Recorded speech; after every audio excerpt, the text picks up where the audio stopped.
"Take me to my ex's wedding," she said, and the most dangerous man in Chicago smiled like he had just been handed a loaded gun. Nora Hayes didn't walk into that mansion for love. She walked in because heartbreak had a sound, and for 3 months it had sounded like silence. The kind of silence after someone replaces you, invites you to watch, and expects you to stay small enough not to make a scene. Outside, the Waverly Estate rain slid down the black car window. Inside, Nora's hands trembled beneath a silk dress she could barely afford to imagine. Beside her sat Roman Blackwell, a Mafia boss whose name made powerful men lower their voices. This story is not just about revenge, it's about the moment a woman stops begging to be chosen. Stay with me until the end, and if you're watching, like the video and comment your city.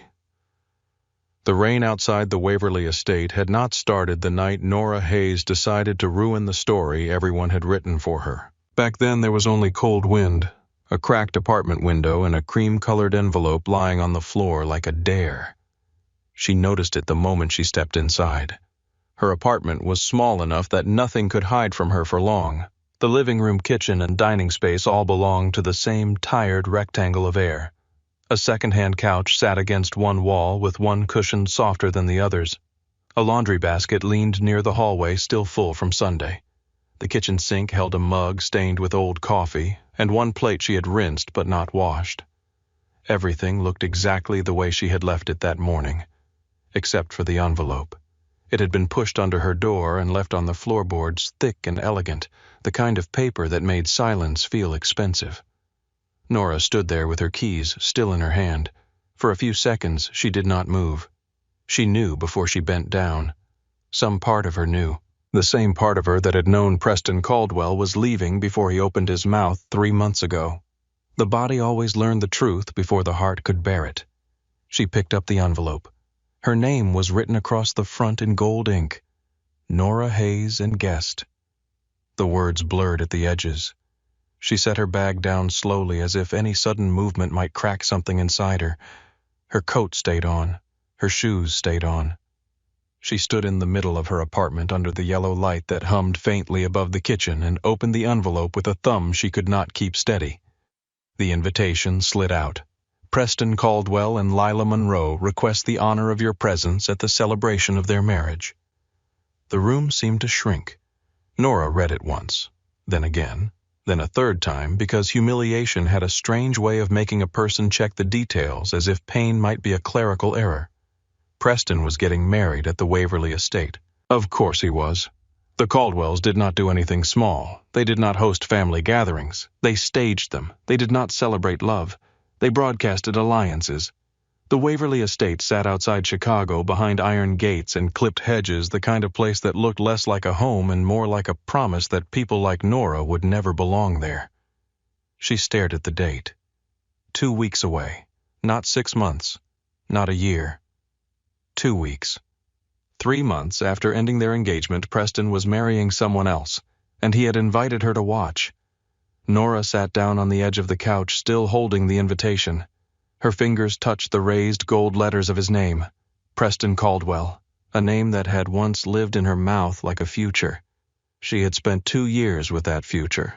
2 years learning how he took his coffee, 2 years smiling through political dinners where she barely spoke because she was afraid of saying the wrong thing. 2 years standing beside him at charity events while donors asked what she did and lost interest before she finished answering. 2 years telling herself that love did not need to be loud to be real. Then 3 months ago he had brought her to a quiet restaurant with white tablecloths and told her it was over before the waiter brought the wine. He wore the navy suit she liked. That had been the worst part. He had dressed for heartbreak like it was a business meeting. Nora, he had said, reaching across the table but not quite touching her hand. You know how much I care about you. Her stomach had gone cold right there. People only started with care when they were about to do something cruel. He had looked tired, not devastated, not ashamed, just tired as if ending their life together was an unpleasant task he wanted finished before dessert. My family is under a lot of pressure right now, he continued. My father's campaign is entering a delicate stage. There are people watching us, donors, party leadership. The Monroes have influence we need. Nora had stared at him. Preston lowered his eyes. That isn't what I meant. But it was exactly what he meant. He was already speaking from another side of a door she had not known existed. She remembered the restaurant noise around them, forks against plates, a woman laughing near the bar, ice dropping into a glass. Normal sounds, ordinary sounds, while her life quietly folded in half. So this is political, she said. It's practical. The word had stayed with her, practical. As if love were a coat he had outgrown. As if she were a car with too many miles on it. As if 2 years of her life could be placed in a box labeled unfortunate but reasonable. He said he was sorry. He said she deserved better. He said he hoped in time they could both look back with gratitude. Nora had listened without crying. She had signed for half the dinner because he forgot his wallet in the car. She had taken a cab home and sat on her bathroom floor until sunrise, still wearing the black dress she had bought because she thought he might propose all over again in some new and softer way. For weeks after, people at the law office spoke around her sadness like it was furniture. Her desk sat beside the copy machine at Dunleavy and Frost, a family law firm downtown where arguments about custody money, betrayal, and fear filled the halls every day. Nora knew how to organize other people's disasters. She knew how to find missing documents, calm shaking clients, prepare court binders, and draft timelines of marriages collapsing in slow motion. She knew everything about separation on paper. None of it helped when it happened to her. At work, everyone knew. Of course they knew. Preston's name was too public for privacy. Senator Malcolm Caldwell's son leaving his quiet paralegal fiancée to marry a congressman's daughter was the kind of gossip that moved through Chicago legal circles under the disguise of concern. "Are you holding up all right?" one associate asked while handing Nora 3 urgent filings. "Let us know if you need anything." Another said, then left a stack of discovery requests on her chair. Nobody meant harm. That almost made it worse. They treated her like something cracked but still useful. By the time Nora found the wedding invitation on her floor, she had become very good at being fine. She woke up. She worked. She answered emails. She bought groceries she did not cook. She stopped wearing the engagement ring but still felt its absence like a bruise. She avoided mirrors when she looked tired enough to tell the truth. Then Preston invited her to his wedding. And something inside her went still. Her phone buzzed against the couch. Tessa Reed. Nora looked at the name for a long moment before answering. "Tell me you're not dead," Tessa said. Nora closed her eyes. "I got the invitation." The line went quiet. Tessa was not quiet often. She was a bartender, a loyal friend, and the kind of woman who could make a grown man apologize with one stare. Silence from her had weight. "He sent it," Tessa asked. "Yes. To your apartment. Yes. With your name on it. And guest." Tessa exhaled hard. That little country club vampire. Nora almost laughed. It came out wrong, closer to a broken breath. "I thought I was done being surprised by him. You don't have to go." Nora looked down at the invitation in her lap. "No, I know. Good. Burn it. I'll come over with wine and matches. I want to go." Another silence. "Nora, I know how it sounds. It sounds like you want to walk barefoot into traffic. I want him to see me." The words left her before she could make them prettier. Tessa softened. "Oh, honey." Nora hated the pity. Not because Tessa meant it badly, but because it fit too well. "I don't mean I want him back," Nora said quickly. "I don't. I just can't stand the idea that they all think I disappeared. That I stayed home crying while he moved on like I was a bad season in his life. So don't give them the satisfaction of showing up hurt." "I wouldn't." "You would," Tessa said gently, "because you are hurt." Nora looked around her apartment, at the dead plant on the windowsill, at the unopened mail on the counter, at the half-packed box of wedding magazines she had never managed to throw away. "I'm tired of being hurt quietly." Tessa did not answer right away. When she spoke again, her voice was lower. "Who would you even take?" Nora looked toward the narrow hallway that led to her bedroom. A thought had been sitting in the back of her mind all evening. Dangerous. Absurd. The kind of thought a sensible woman would laugh off and bury. Nora was beginning to think sensible women got buried first. "I have an idea," she said. "I hate that sentence. You don't know what it is. I know your voice. I hate it already." Nora stood and walked to the bedroom. The floor creaked in the same places it always did. She knelt beside her dresser and opened the bottom drawer. Under a folded sweater was a small velvet box. She lifted it carefully. My grandmother's ring, she said. Tessa's voice sharpened. No, I haven't said anything yet. You're using your grandmother voice. That means you're about to do something tragic and sentimental. Nora opened the box. The ring sat inside on faded cream satin, a small diamond framed by two pearls, old-fashioned and delicate. Her grandmother had worn it for 46 years. Nora remembered being little and holding that hand in church, twisting the ring gently while her grandmother whispered for her to sit still. It's worth something, Nora said. It's worth your memories. That's different. I need leverage. For what Nora's mouth went dry. She had heard his name first in the courthouse elevator 2 years ago. Roman Blackwell. 2 attorneys had stopped talking the moment she entered, but not before she heard enough. A nightclub raid that went nowhere. A judge who recused himself without explanation. A councilman photographed entering a hotel through a private garage. The name underneath it all, never printed where it could be sued, never spoken loudly where it could be remembered. Roman Blackwell owned hotels, restaurants, security firms, a luxury club near the river, and according to men who lowered their voices when they said his name, most of the city's fear. He was not someone a woman like Nora approached, which was exactly why the Caldwells would choke on their champagne if she walked in with him. Tessa said slowly. What are you thinking? Nora closed the ring box. I need someone who makes them stop talking. No. You still don't know who. Yes, I do, because there is only one category of man who requires a family heirloom as leverage, and that category is prison. Nora sank onto the bed. Roman Blackwell. Tessa made a sound like she had dropped something. Absolutely not. He owns the Velvet Crown. He owns half of Chicago's sins. I'm not asking him to marry me. I'm asking him to attend a wedding. You are asking a suspected crime boss to pretend to be your boyfriend so your ex gets jealous. When you say it like that, it sounds childish. When I say it accurately, it sounds insane. Nora looked down at the velvet box in her palm. Maybe it was insane. Maybe that was why her hands had finally stopped shaking. For 3 months she had done everything right. She had been graceful, quiet, mature. She had swallowed every public humiliation in private because that was what women like her were praised for. Strength, people called it when they meant convenience. Preston moved on. His family moved forward. Everyone expected Nora to step aside and make the scene easier to photograph. No, not this time. I have to try, she said. Tessa's voice cracked around the edges. You don't have to prove anything to them. Nora stared at the invitation on her couch. I'm not sure this is about them anymore. That was a lie, but not completely. The next night, Chicago wore winter like a threat. Wind pushed between buildings downtown and sent trash skittering along the curb. Nora stood across the street from the Velvet Crown with her coat pulled tight around her body and her grandmother's ring in her pocket. The club did not have a sign. It did not need one.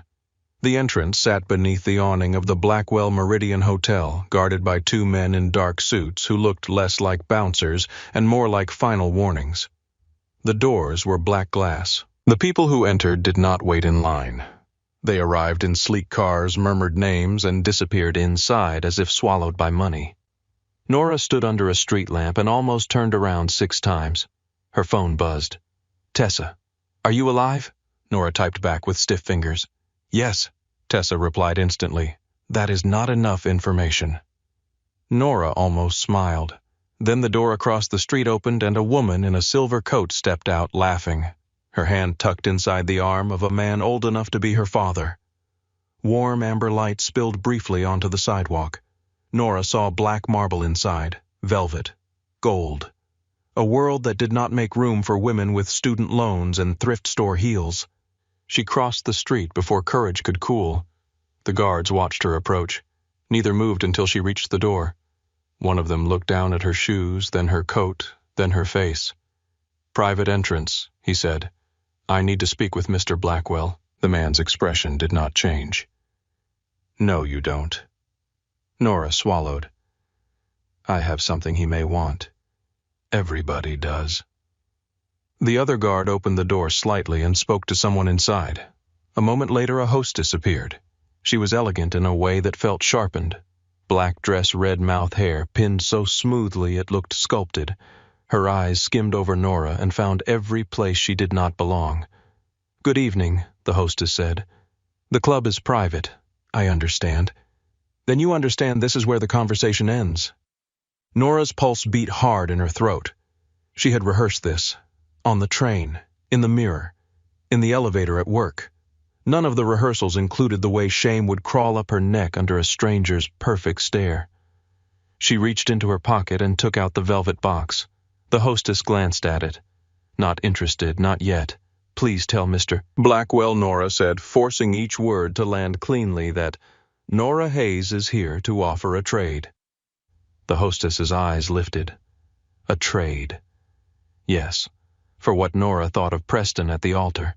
Vivian Caldwell smiling like she had won. Every person who expected Nora to arrive alone if she arrived at all. For one night. Something shifted in the hostess's face. Not surprise exactly. Recognition maybe of desperation dressed as nerve. She held out her hand. Nora hesitated. The hostess's smile thinned. If you want the message delivered, Miss Hayes, I need the message. Nora placed the box in her palm. The hostess opened it. For the first time, her expression changed. Not because the ring was grand, it was not, but because old things carried weight that money could not polish away. Wait here. Nora stood just inside the doors as the hostess disappeared. The velvet crown was even quieter than it looked from outside. Low music moved through the space like smoke. Men in tailored suits leaned close over drinks.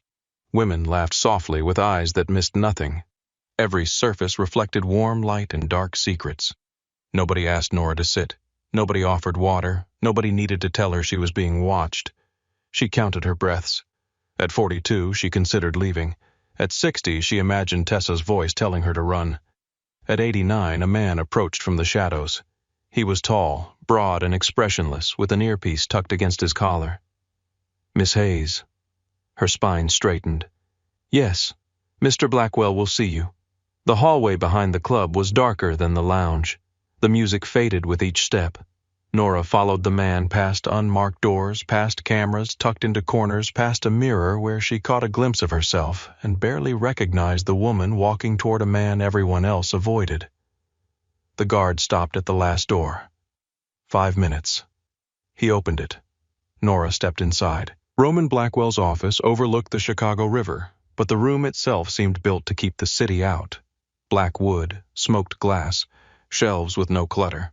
One painting on the wall all dark red and gray like a storm seen through blood. Roman sat behind a wide desk reading a file. He did not look up immediately. That was the first insult. Or the first test. Nora stood still and refused to fill the silence. At last he closed the file. The photographs she had seen online did not prepare her for him. They had captured the dark hair, the hard jaw, the expensive suit. They had not captured the stillness. Roman Blackwell did not simply sit in a room. He controlled the oxygen in it. His eyes moved over her once. Not like the hostess, not with dismissal, like he was measuring how much truth she could survive. He placed her ring box on the desk. You have 4 minutes. His voice was low, calm, almost bored. Nora stepped forward. My name is Nora Hayes. I know. My staff is competent. She sat in the chair across from him without being invited. His eyes narrowed slightly. Good. She needed 1 inch of ground even if she had to steal it. My ex-fiancé is getting married in 2 weeks, she said. I need you to come with me. Roman leaned back. To stop the wedding, no. To kill the groom. Her breath caught. His mouth almost curved. No, she said. To attend it. Silence. Then Roman laughed once, quietly, without warmth.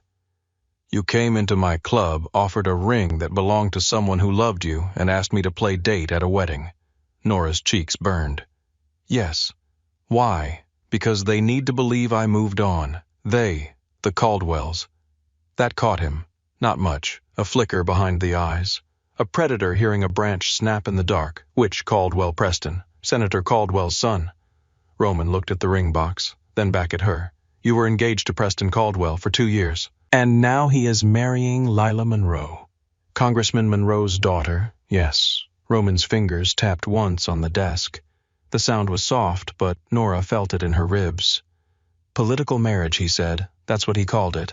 What did he call you? Nora went still. The question was too precise, too cruel because it was not careless. She looked away before she could stop herself. Roman noticed. Of course he did. He said I was comfortable, she said. Reliable. Good. But not enough for the life he needed. Roman studied her. And you believed him? Nora's throat tightened. I believed he left. That was not the question.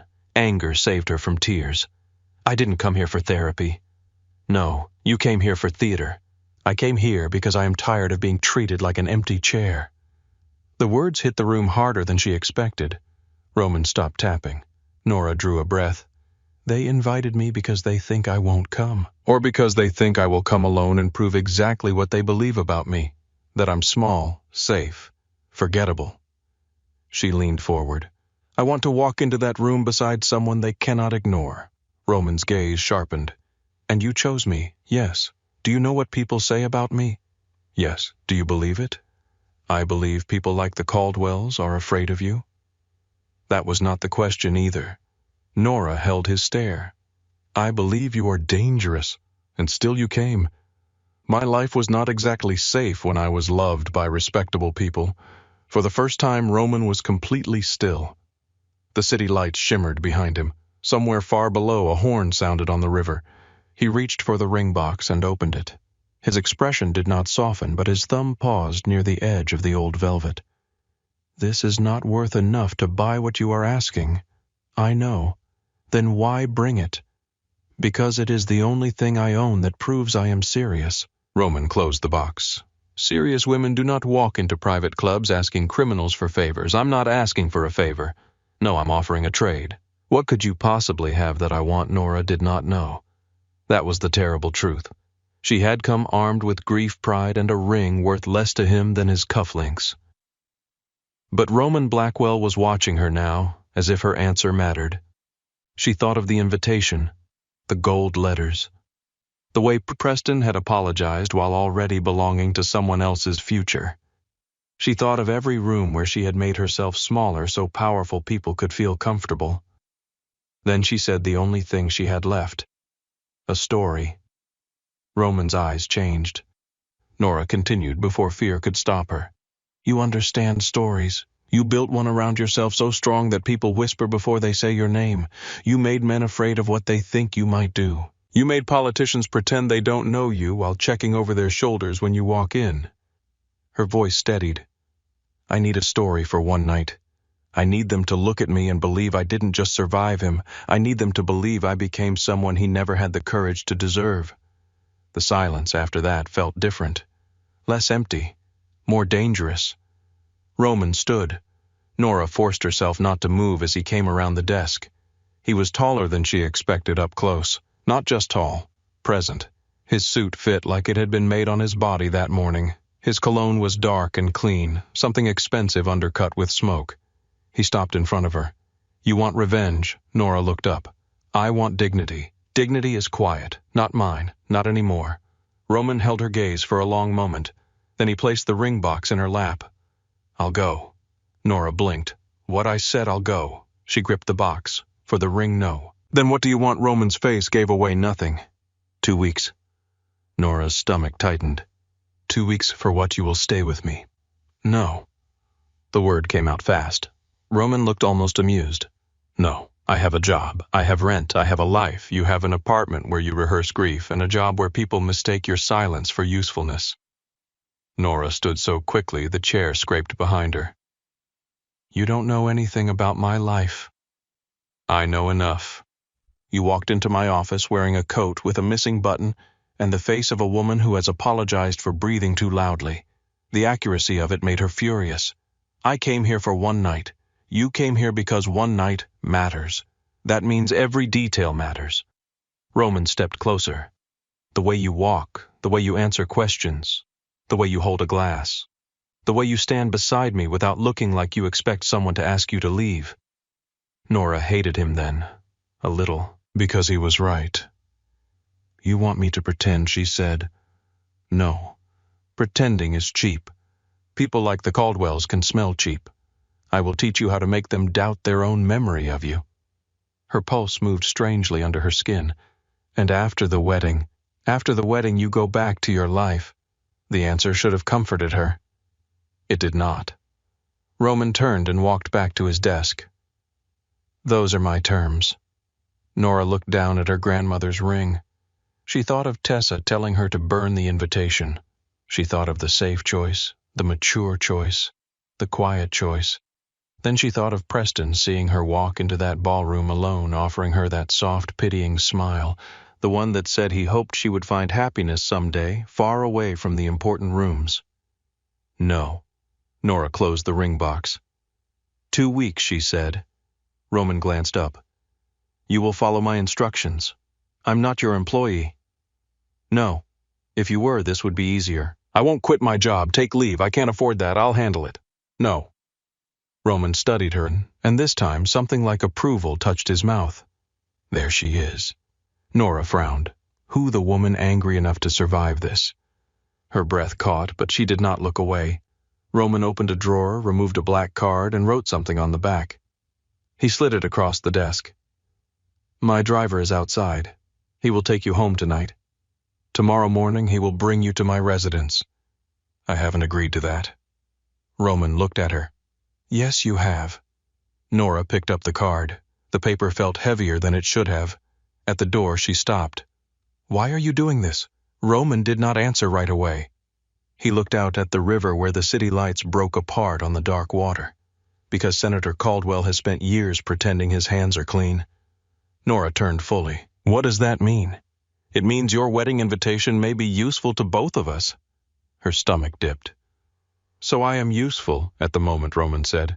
It should have wounded her. Instead, his honesty felt cleaner than Preston's kindness ever had. Nora opened the door. Behind her, Roman spoke again. And Miss Hayes. She paused. When you walk into that wedding with me, you do not look at the floor. You do not fold your hands like you are waiting to be judged. You do not smile because you are uncomfortable. Nora looked back. What do I do? Roman's eyes held hers. You let them wonder what they missed. The guard escorted her through the hallway and back into the velvet warmth of the club. The same strangers sat in the same booths with the same glittering drinks, but something had shifted. Or maybe Nora had. The hostess watched her leave with a different expression now. Outside, cold air struck Nora's face. A black car waited at the curb. The driver opened the back door. Nora looked down at the card in her hand. Roman Blackwell's address was written in dark ink, neat and certain. Her phone buzzed. Tessa again. Nora answered before she could lose her nerve. Well, Tessa demanded. Nora looked back at the black glass doors of the Velvet Crown. He said yes. Tessa cursed so loudly Nora had to pull the phone away from her ear. He said yes, as in yes, I'll attend, or yes, I'll drag your life into a federal investigation. Nora almost laughed. I'm not sure yet. That is not funny. I know. Nora, come home. Nora looked at the car, at the driver waiting with patient silence, at the city shining wet beneath the streetlights. I am. But even as she said it, she knew something had already changed. Home was no longer only the apartment with the cracked window and the dead plant. Home was also a question now, a threshold, a dark office above the river where a dangerous man had looked at her pain and not flinched. She got into the car. As it pulled away from the curb, Nora held her grandmother's ring box against her chest and watched the Velvet Crown disappear behind her. By the time the car turned toward Logan Square, she understood that she had not hired Roman Blackwell to help her lie. She had asked him to teach her how to be seen. And somewhere high above the river, Roman stood alone in his office, staring at the closed door she had walked through as if the room had become less obedient after she left. Morning arrived too clean. Nora woke before her alarm in the same apartment she had left behind the night before, but nothing in it felt settled anymore. The cracked window still breathed cold air into the bedroom. The radiator still clicked like a nervous clock. Her work shoes still waited beside the closet, scuffed at the toes, ordinary and dependable. But on her nightstand sat Roman Blackwell's card. Black ink, sharp handwriting, an address that belonged to a building overlooking Lake Michigan where people with money did not live so much as exist above consequence. Nora stared at it until her phone lit up. Tessa, please tell me you changed your mind. Nora sat up, hair falling into her face, and typed back, "I didn't." 3 dots appeared immediately. "I hate this version of you." Nora almost smiled. "You haven't met her yet." She showered, dressed, and packed 1 bag because taking 2 would feel too much like surrender. She chose simple clothes, dark jeans, a cream sweater, her black coat with the missing button. At the last second, she opened the small velvet box on her dresser and slipped her grandmother's ring into the inner pocket of her bag.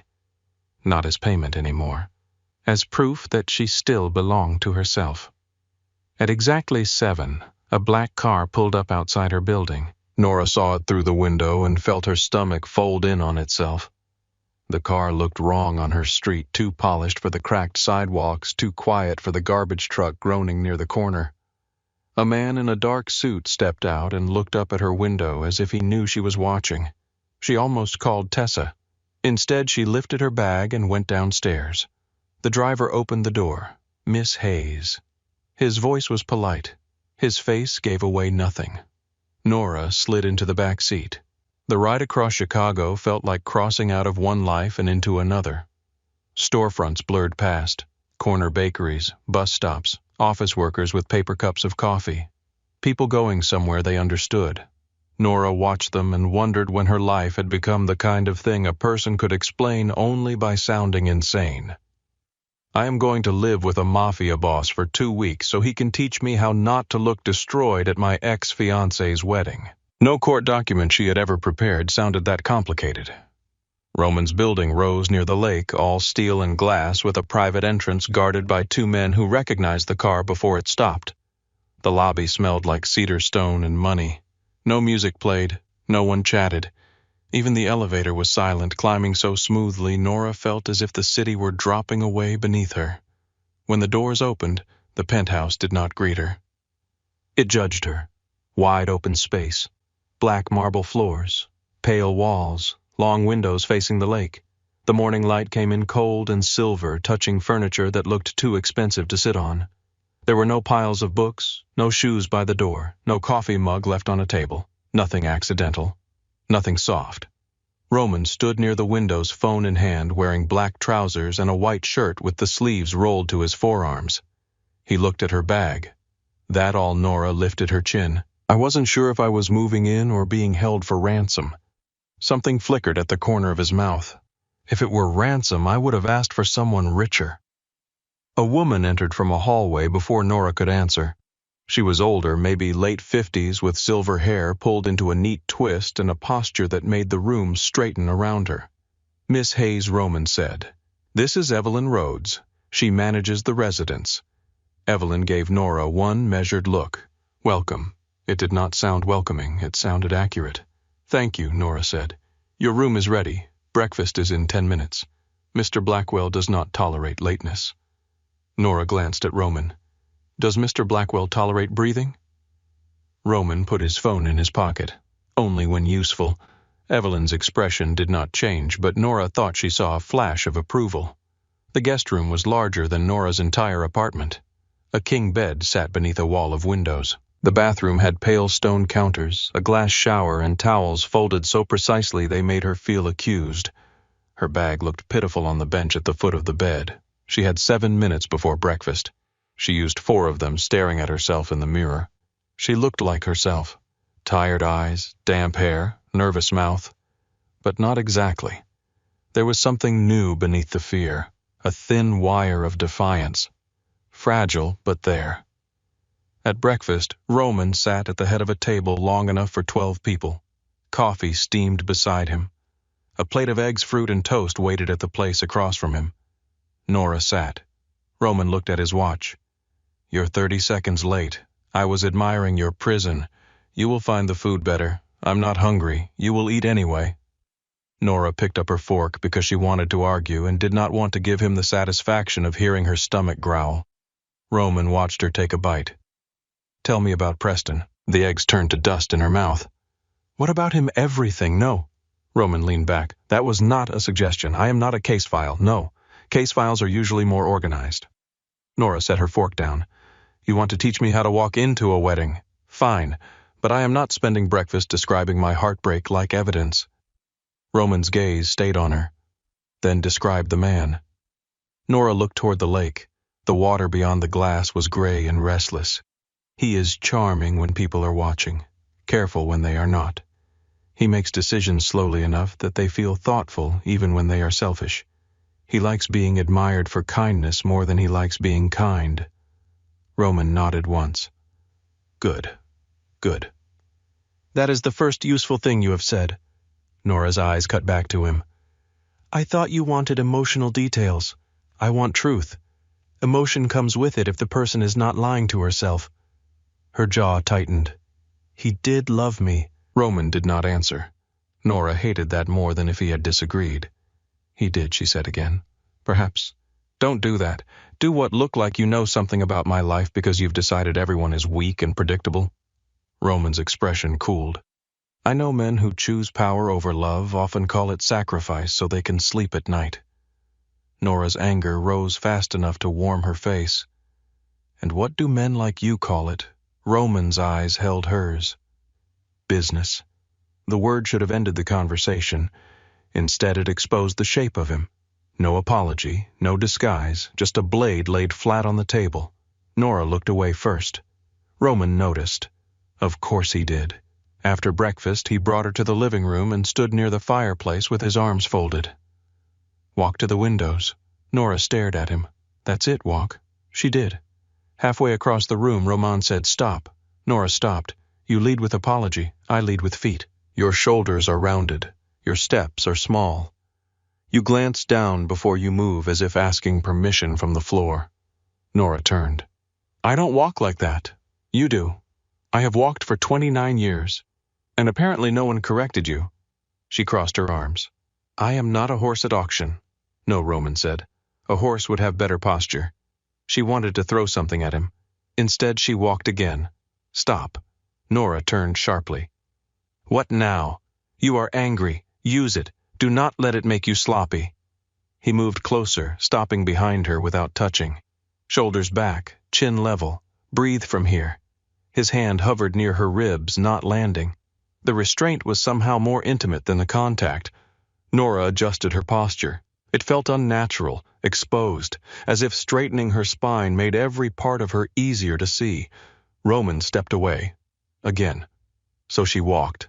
Again and again, across black marble, past the white sofa, toward the lake, back toward Roman.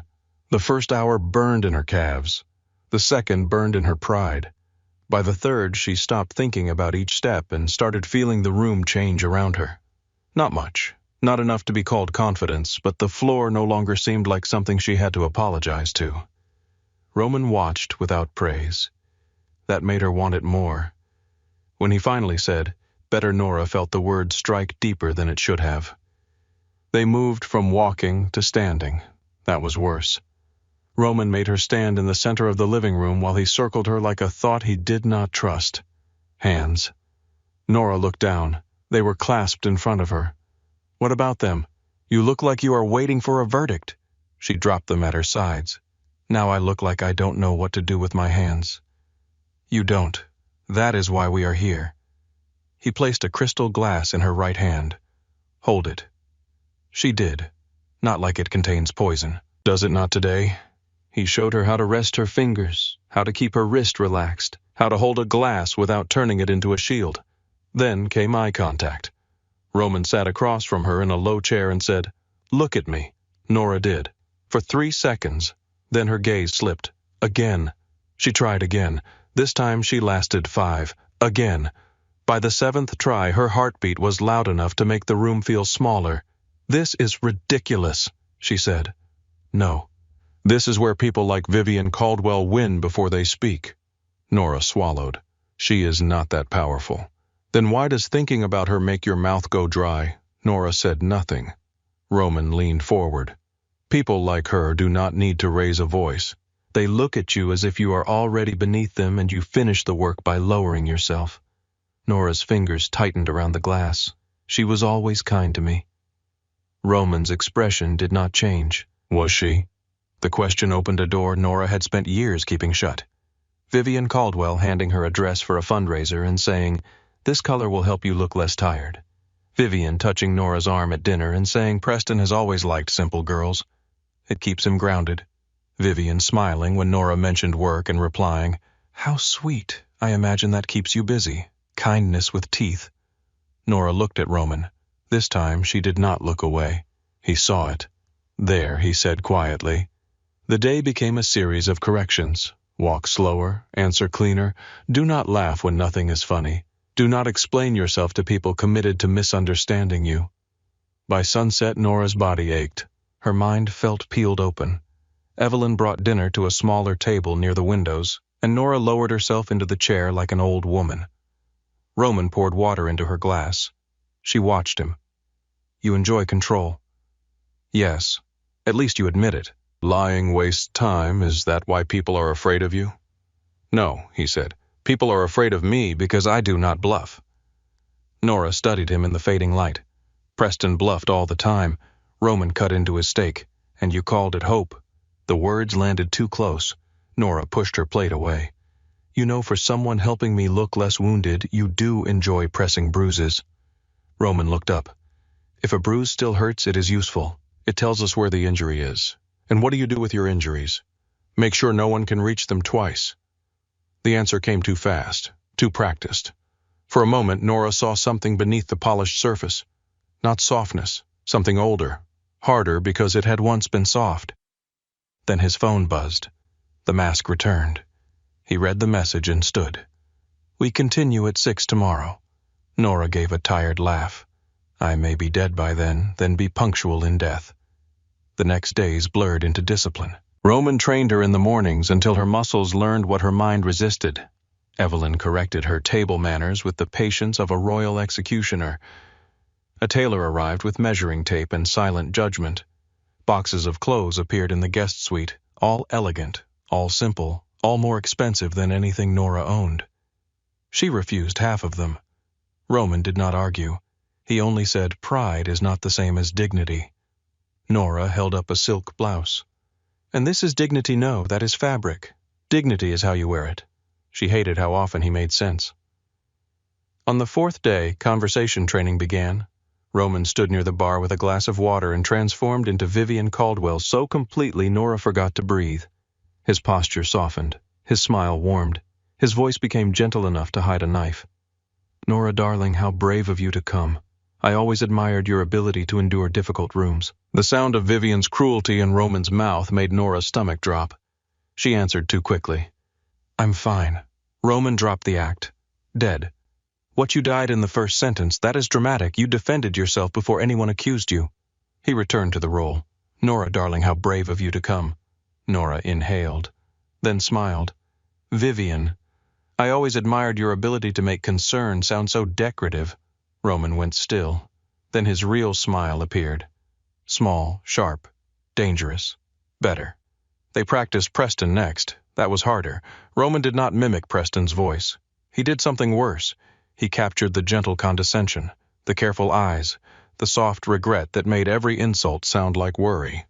"Nora," Roman said as Preston, "I just want to make sure you are not doing this because you are hurt." Nora's throat tightened. Roman waited. She looked at him and saw the restaurant again. The navy suit, the untouched wine. The practical decision. "I am hurt," she said. Roman's eyes narrowed.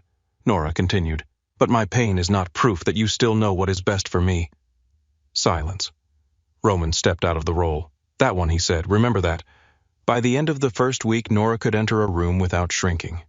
Not always, not perfectly, but often enough that she began to feel the difference in her own skin. She noticed how people in Roman's building moved around her now. The guards nodded. Evelyn stopped correcting her posture. The tailor asked her opinion before making adjustments. One afternoon, Roman took her to the ballroom of one of his hotels after closing. The room was empty except for them. Gold light, polished floors, tall windows dark with evening.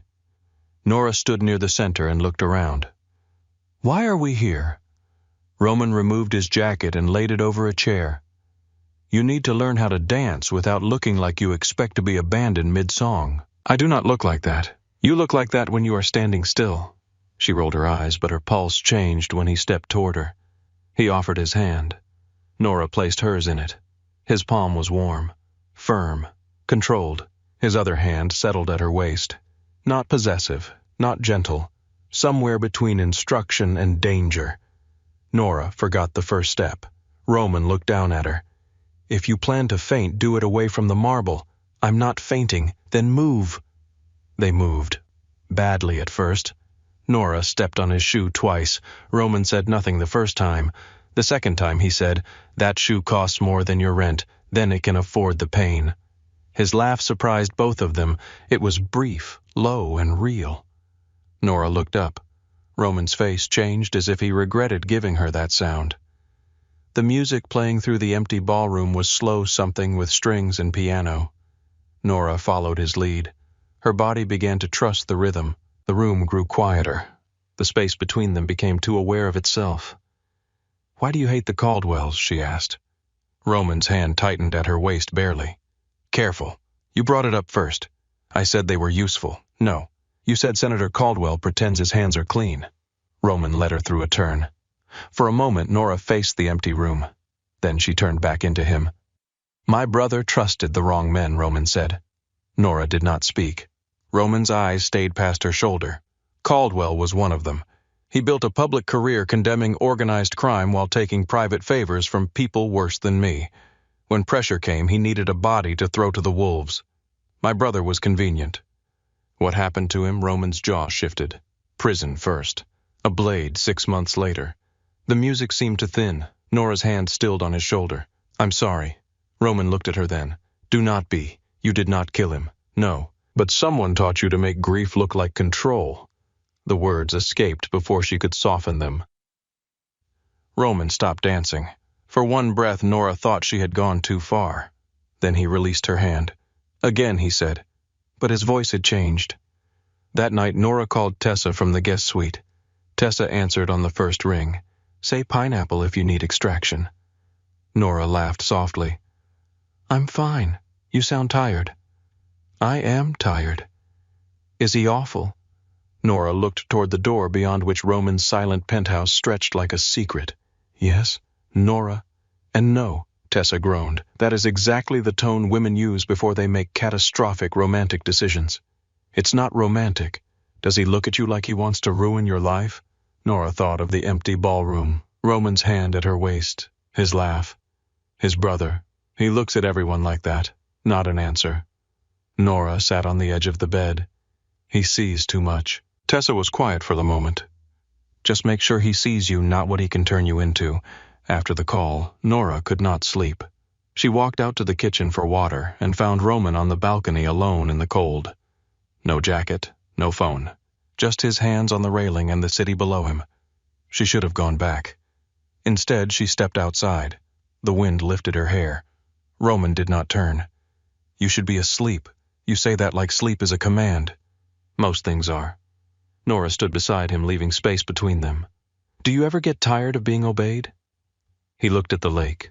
Obedience keeps people alive. Does it keep them close? That made him turn. His eyes were unreadable in the dark. "You ask dangerous questions. You invited a paralegal into your home. We're trained to ask questions. You were trained to organize divorce files, and you were trained to terrify rooms. Yet here we are." For a moment, neither of them spoke. Then Roman said, "Preston wanted you small because small things do not threaten weak men." Nora's throat tightened. "And you? I have never wanted small things." The air between them changed. Nora felt it move through her body, slow and bright and terrifying. Roman's gaze dropped to her mouth. Only for a second. Then he stepped back. "Go to bed, Nora." Her name in his voice felt like a hand against her skin. She went. By the second week, the dress arrived. Emerald silk, not loud, not sweet, not innocent. It fit her like someone had studied every place she used to hide and decided to honor it instead. Nora stood before the mirror in the guest suite while the tailor adjusted the hem. Her hair was pinned loosely. Her face was bare. Still, she barely recognized herself. Roman appeared in the doorway. The tailor stepped away. Nora met Roman's eyes in the mirror. Well, Roman did not answer immediately. His gaze traveled from her shoulders to her waist to the way she stood without folding inward. "You look like a problem." Nora turned. For whom? For anyone who thought you were finished. The words entered her softly. She looked back at the mirror. For the first time, she did not search for what Preston had rejected. She searched for what she had missed. Roman came closer and fastened a delicate gold chain around her neck. At the center hung a small green stone that matched the dress. Nora touched it. I didn't agree to jewelry. It is not a gift. What is it, armor? His fingers brushed the back of her neck as he released the clasp. Nora's breath caught. Roman noticed. The room became too still.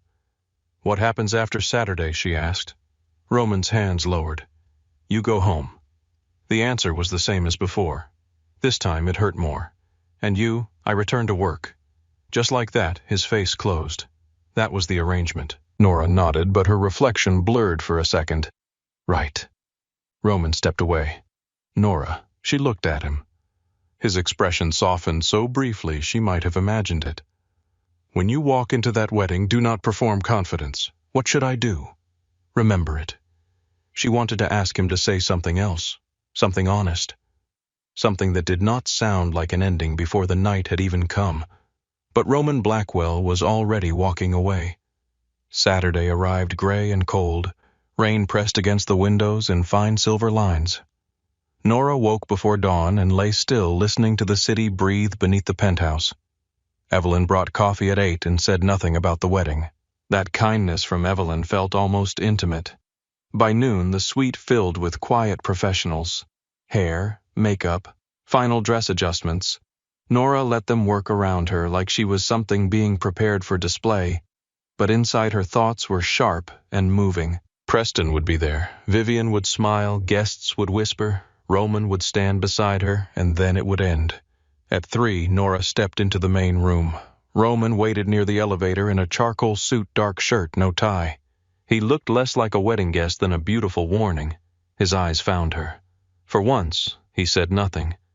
Nora crossed the room slowly, shoulders back, chin level, each step landing with the weight he had taught her to claim. When she reached him, Roman offered his arm. Her hand trembled before it touched him. He felt it. Fear is allowed, he said quietly. Surrender is not. The elevator doors opened. Nora looked once toward the windows, toward the lake, toward the city that had watched her disappear and had not cared. Then she stepped into the elevator beside Roman Blackwell. Downstairs, the black car waited in the rain, and this time when the driver opened the door, Nora did not hesitate. The car moved through Chicago with the quiet confidence of something that belonged to Roman Blackwell. Nora sat beside him in the back seat, watching the city slide past the rain-streaked glass. Downtown towers gave way to quieter streets, then to wide roads lined with old trees and houses set far back behind iron gates. The farther they drove from the noise of the city, the louder her heartbeat became. Roman had taken a call the moment they pulled away from the curb. He spoke in a low voice, one hand resting on his knee, his gaze fixed out the window. Nora could not understand the language, but she understood control. Every word was clipped, every pause was measured. Even his anger wore a suit. She looked down at her hands. They were folded in her lap, waiting for judgment. She separated them at once. Roman ended the call and glanced at her. You caught it yourself. Nora looked over. What, your hands? She let out a breath that almost became a laugh. I suppose I should thank you for making me paranoid about my own body. Not paranoid. Aware. There is a difference. Yes, paranoia makes you smaller. Awareness keeps you alive. The words settled between them, darker than the weather. Outside, the rain thinned to a silver mist. The road curved past a line of bare trees, and then the Waverly estate appeared beyond them. Nora had seen photographs online. They had not prepared her. The mansion rose from the gray afternoon like something built to outlast guilt.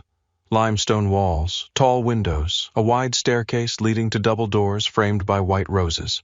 The lawn was impossibly green for November, trimmed into obedience. Valets moved quickly beneath black umbrellas. Guests climbed the steps in silk wool diamonds and practiced smiles. Nora's stomach tightened. There it is, she whispered. Roman looked at the estate without interest. Pretty cage. She turned to him. You always say comforting things right before disaster. No, sometimes I stay silent. The car slowed behind a line of expensive vehicles. Nora recognized the world before she recognized the faces. Polished people, quiet money, men with campaign smiles, women who could insult you while touching your arm like a friend. Her throat went dry. Roman saw it. Nora. She kept looking at the mansion. If I open that door, every person out there will know I came. Yes, they will stare. Yes, they will whisper, let them. She turned to him then, and for one moment all the training, all the silk, all the posture dissolved under the simple human terror of being seen by people who had already decided what she was worth. What if I can't do it? Roman's face changed. Not much. Not enough for anyone else to notice. But she noticed now. She had spent 2 weeks learning the small movements of his restraint. He reached across the seat and took her hand. His palm was warm. You already did the hard part. Nora swallowed. What was that you stopped believing that surviving quietly was the same as living? Her fingers tightened around his. The car stopped. A valet opened Roman's door first.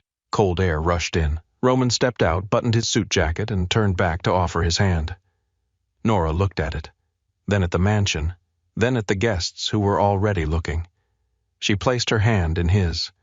The first whisper came before her shoe touched the ground. The second followed when Roman helped her from the car.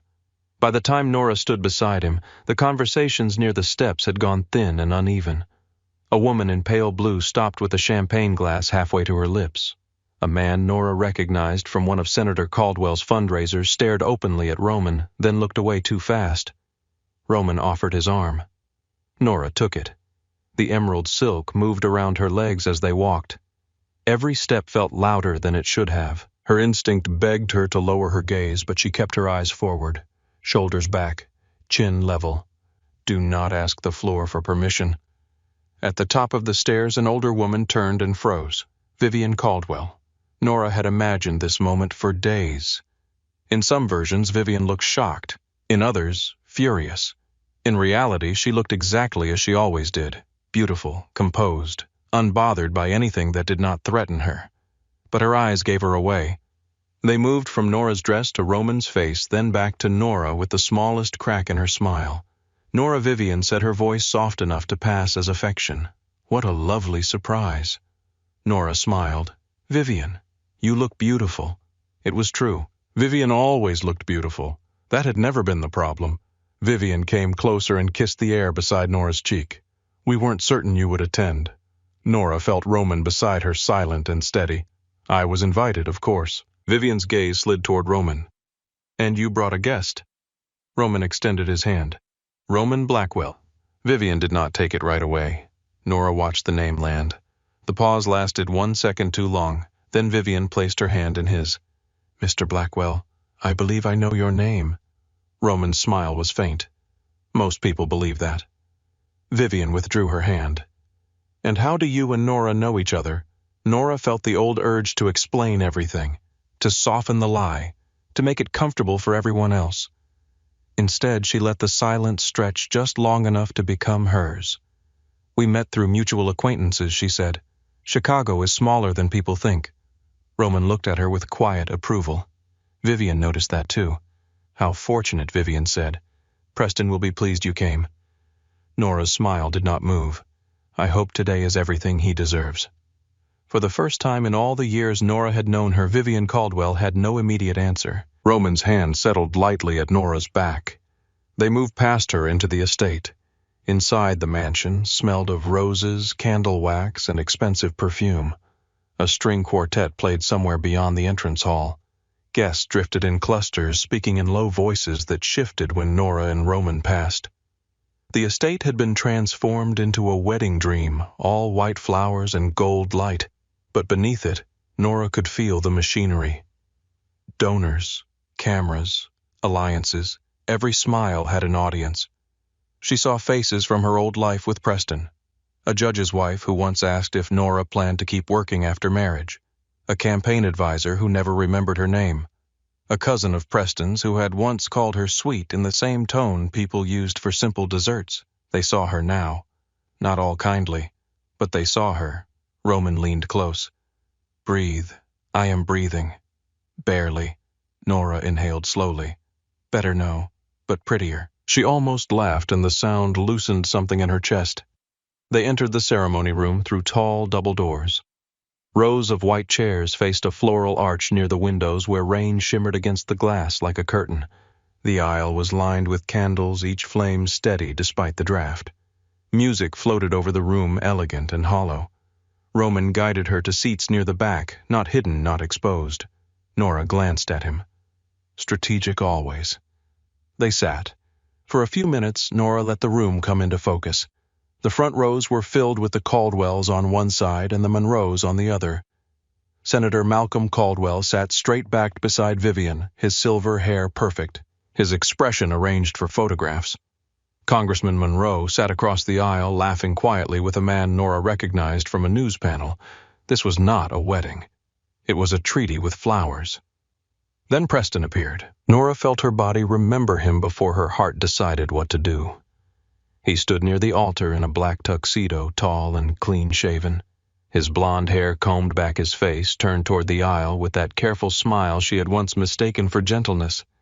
He looked exactly as he had in every version of her memory, and somehow smaller, not physically, just less mythic. A man, not an ending. Roman's fingers brushed hers where their hands rested between them. Not holding, not yet, just reminding. Nora kept her breathing even. The music changed. The bridesmaids entered in pale lavender. Then the guests rose. Lila Monroe appeared at the doorway on her father's arm. The room gave the expected soft sigh. Nora watched her carefully. Lila was beautiful in the polished way of women raised under cameras. Smooth dark hair, perfect posture, a lace gown that looked delicate and expensive and heavy with expectation. Her smile did not shake, but her fingers gripped her bouquet too tightly. As Lila passed Nora's row, her eyes flicked briefly toward her. There was no triumph there, only recognition.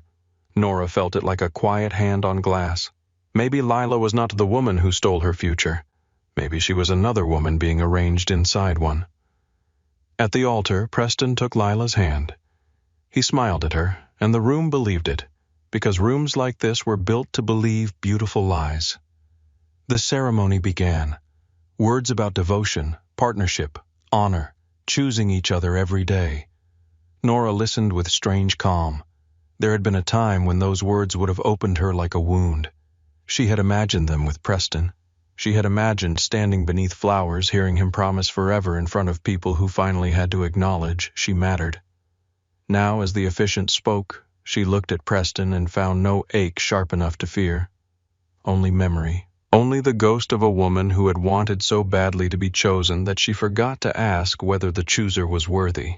When the officiant asked if anyone objected, a ripple of nervous amusement passed through the room. Nora stayed still. Roman's eyes moved to her. She did not look back. She had nothing to object to. Preston Caldwell was exactly where he belonged. 20 minutes later, he kissed his bride. Applause filled the room. Preston and Lila turned to walk back down the aisle. As they passed Nora's row, Preston saw her, really saw her. His eyes caught on the emerald dress first, then Roman, then Nora's face. The smile he wore for the room faltered, only slightly. But Nora had spent 2 years studying him across dinner tables and campaign events. She knew his cracks. Surprise, discomfort, possession wounded too late. Roman's hand closed around hers. Nora did not need it. She let him hold it anyway. Preston moved past. The applause continued. Nora exhaled. Roman leaned near her ear. There. What he expected you to look broken. Nora watched Preston disappear through the doors with his new wife. I expected that too. The reception was held in the grand ballroom.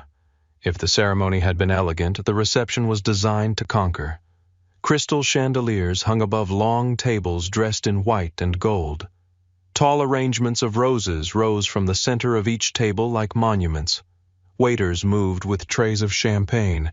At the far end, a band played soft jazz beneath a balcony lined with candles. Nora entered on Roman's arm and felt the room shift again. This time she did not flinch. Whispers followed, but they no longer sounded like knives. More like weather. Unpleasant, maybe, but survivable. Their table sat near the edge of the dance floor, visible but not central. A judge, a donor, and two strangers with political smiles were already seated. They introduced themselves to Roman first, of course. Roman gave them nothing they could use. When the judge's wife turned to Nora, her smile was bright and hungry. Nora Hayes. I remember you. You were with Preston at the education gala last spring. I was, and now here you are. Her eyes moved toward Roman. Life does surprise us. Nora lifted her glass. Only when we stop rehearsing the same disappointment. Roman looked down into his wine to hide a smile. Dinner came in courses Nora barely tasted. Soup, fish, salad arranged like sculpture, beef so tender it required no effort. The conversations around them skimmed over harmless topics, but every few minutes someone asked a question with a hook hidden inside it. How long have you two known each other? Long enough, Roman said. What business are you in, Mr. Blackwell? Several. Nora, are you still with that little law firm downtown? Nora smiled. For now I have been reconsidering what kind of work deserves my time. The woman blinked. Nora took a sip of water and said nothing else. Silence did more than explanation ever had. After the speeches, Vivian Caldwell approached their table. Nora saw her coming and set her napkin down. Roman did not move, but she felt his attention sharpen. Vivian stopped beside Nora's chair. May I borrow you for a moment? Dear Roman looked at Nora. Not a command. A question. Nora stood. Of course. Vivian led her toward the champagne table near the far wall where the music was loud enough to blur their conversation, but not loud enough to erase it. For a moment, Vivian only adjusted the bracelet on her wrist. Then she smiled. You look very well tonight. Thank you. Different. I am. Vivian's eyes narrowed gently. I hope this is not too difficult for you. Seeing Preston move forward. There it was. Soft blade, polished handle. Nora let it come close and pass by. It was kind of him to invite me. Vivian tilted her head.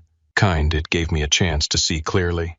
Vivian's smile thinned, and Mr. Blackwell helped with that clarity. Nora looked across the ballroom. Roman sat at their table, one hand around his glass, his gaze fixed on her. Not rescuing, watching, trusting her to stand. Nora turned back to Vivian. Roman does not make things unclear. I would be careful with men like him. Would you powerful men often have reasons for what they do? I know. I was engaged to one. Vivian's face cooled. Preston cared for you, I know. You were good for him. No, Nora said softly. I was convenient for him.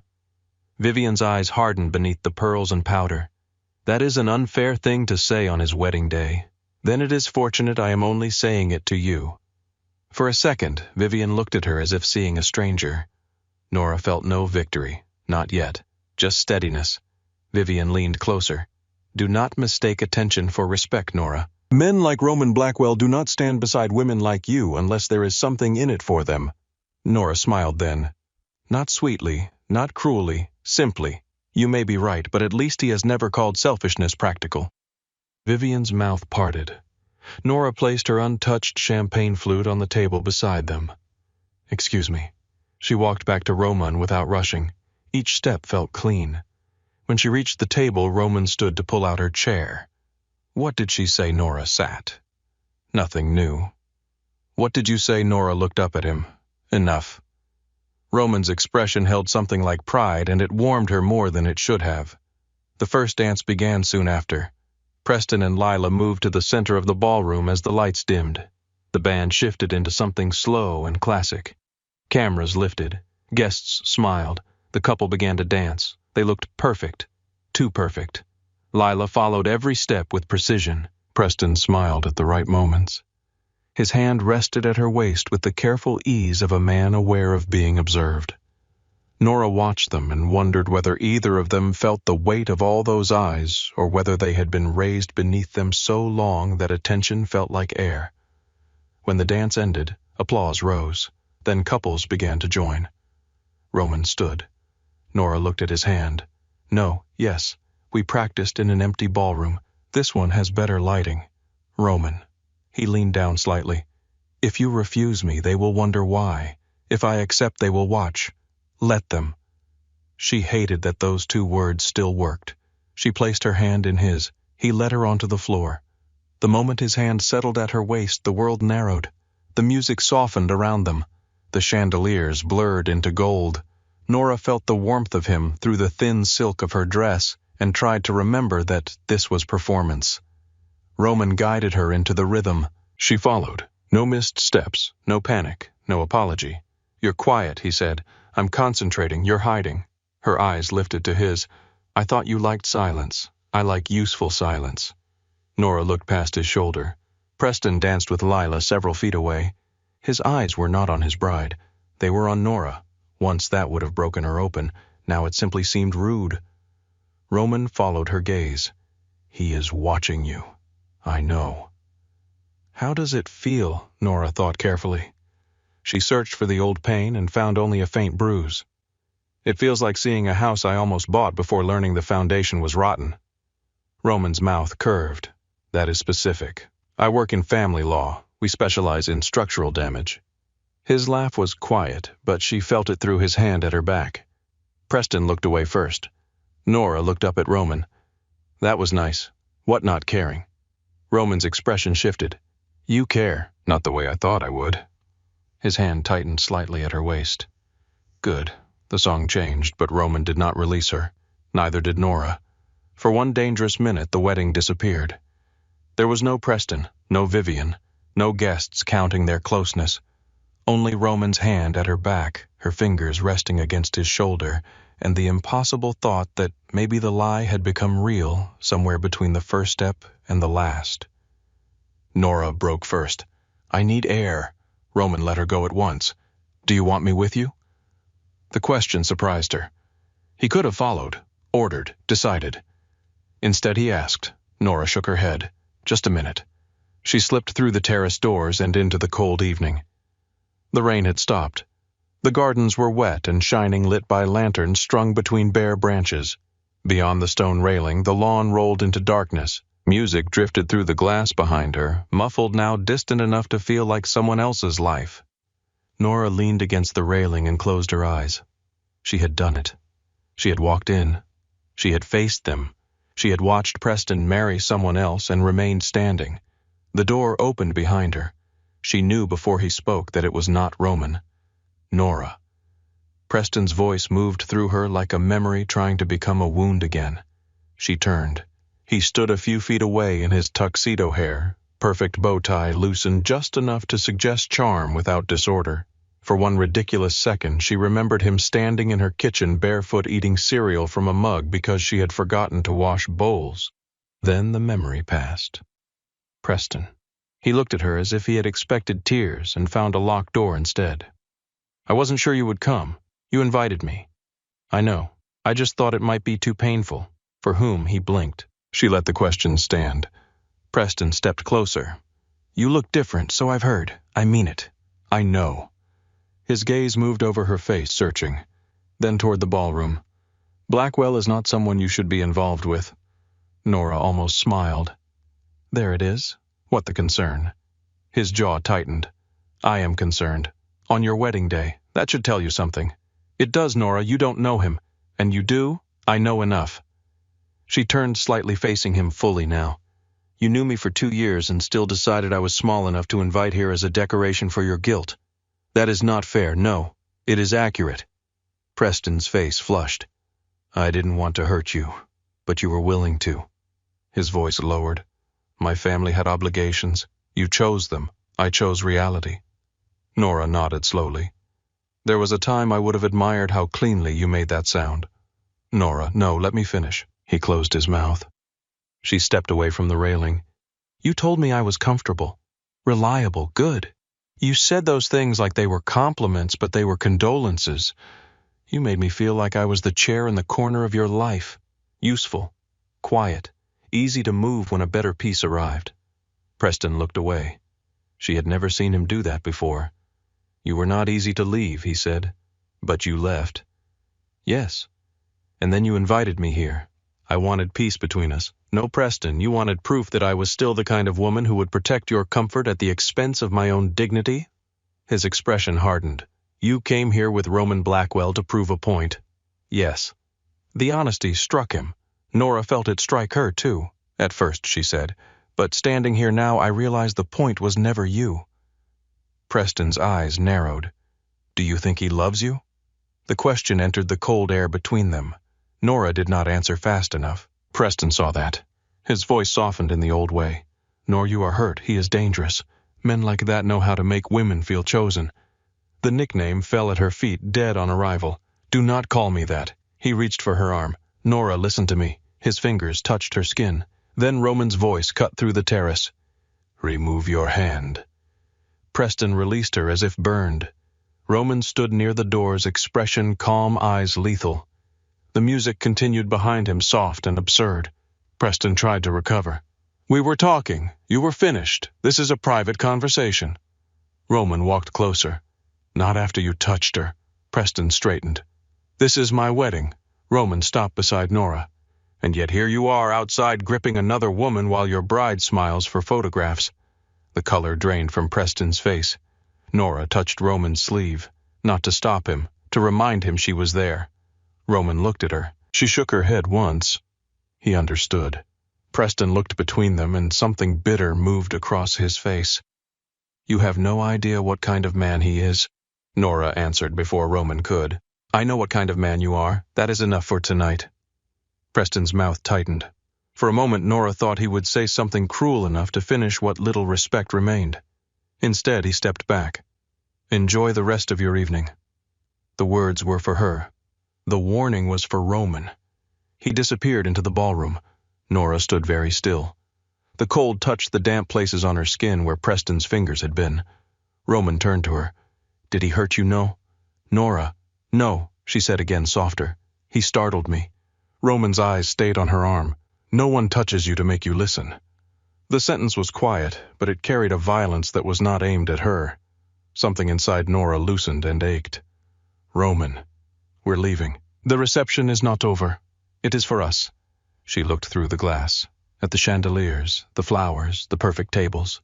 Preston re-entering the room with his smile back in place. Lila beside him touching his sleeve, unaware or pretending to be. Nora realized she did not want one more minute of it. Roman offered his hand. This time it was not part of the performance. Nora took it. They left through a side hall away from the main entrance, past staff carrying trays and a photographer checking his camera. No one stopped them. No one asked why. Roman moved like every door had already agreed to open. Outside, the car waited beneath the wet stone arch. The driver opened the door. Nora turned back once. The Waverly estate glowed behind her, all gold windows and old power. For 3 months that place had existed in her mind like a final exam she was doomed to fail. Now it was only a house. She got into the car. Roman followed. The door closed, sealing out the cold. For several minutes neither of them spoke. The car rolled down the long drive. The mansion receded behind black trees. Nora watched it through the rear window until the lights disappeared. Her chest felt hollow, not empty, cleared. Roman's voice came quietly beside her. You did well. Nora looked forward. I thought I would feel more. What do you feel? She searched herself. Her feet hurt. Her ribs ached from holding herself so carefully. Her skin still remembered Roman's hand at her waist and Preston's fingers on her arm. But beneath all of that was something clean. Free, she said. Roman looked at her. She did not look away. His phone rang. The sound cut through the dark car like a blade drawn from a sheath. Roman glanced at the screen. Everything in his face changed. He answered in the same language she had heard before, his voice low at first, then colder. Nora watched his jaw tighten, watched his eyes go flat, watched the man who had danced with her disappear behind the one Chicago feared. The call ended. The silence afterward was worse. What happened? Nora asked. Roman slipped the phone into his pocket. Nothing you need to handle tonight. That is not an answer. No, he said, looking out at the dark road ahead. It is protection. Nora turned toward the window as Chicago waited in the distance, its lights blurred by rain, and for the first time that night the danger beside her felt larger than the pain behind her. Roman did not speak again for the rest of the drive. The city came back in pieces through the rain, streetlights, wet pavement, a blur of traffic on Lakeshore Drive. Nora watched Chicago rise ahead of them, bright and indifferent, while the silence in the back seat grew heavy enough to touch. She had heard him say it was protection, not an answer. Protection. The word should have comforted her. Instead, it made her feel as if someone had locked a door from the outside. Roman sat beside her with his face turned slightly toward the window. His reflection stared back at him from the dark glass, but Nora could see enough. The hard line of his jaw, the stillness in his shoulders, the way his right hand rested open against his knee relaxed only because he had trained it to look that way. He was angry. No, not angry. Ready. That frightened her more. When the car pulled beneath the private awning of his building, Roman got out first. The driver opened Nora's door, but Roman was already holding out his hand. She looked at it. For 1 second she considered refusing. Then she took it. His fingers closed around hers, warm and firm, but not possessive. Not like Preston on the terrace. Roman did not pull. He waited until she stepped out on her own. The lobby was empty except for 2 security men, both standing too straight. One of them looked at Roman and gave the smallest nod. Roman answered with silence. Nora noticed everything now. That was his fault. The elevator doors closed behind them. The car rose without a sound. Nora watched the numbers climb. What happened? Roman did not look at her. Not here. There is no one here. There are cameras everywhere. They're your cameras. Exactly. She turned toward him. Roman. His name came out softer than she intended. That made him look at her.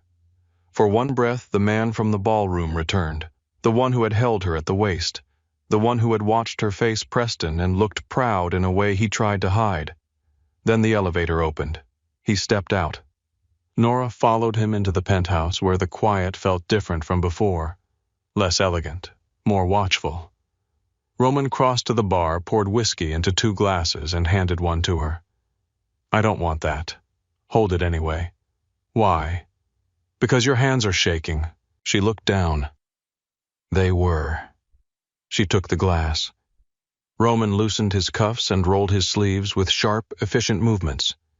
The gesture should have looked casual. It did not. It looked like preparation. Nora set the glass on the coffee table without drinking. I am done being managed. Roman's eyes lifted. That was not management. What do you call it when you decide what I get to know necessary? To whom? To anyone who prefers you breathing. The words struck the air between them. Nora felt her anger rise steady and bright. You do not get to use my safety as a curtain. Roman turned fully toward her.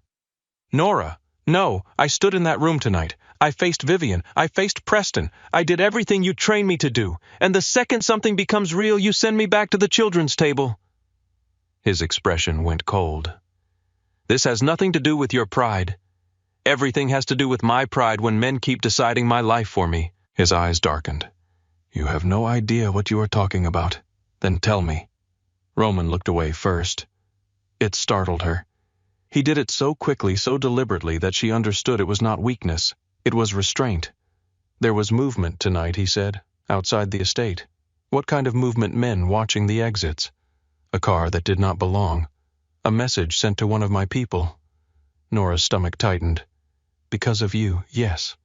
Because of me, Roman did not answer fast enough. That was answer enough. Nora stepped back. Someone saw us. Everyone saw us. Roman.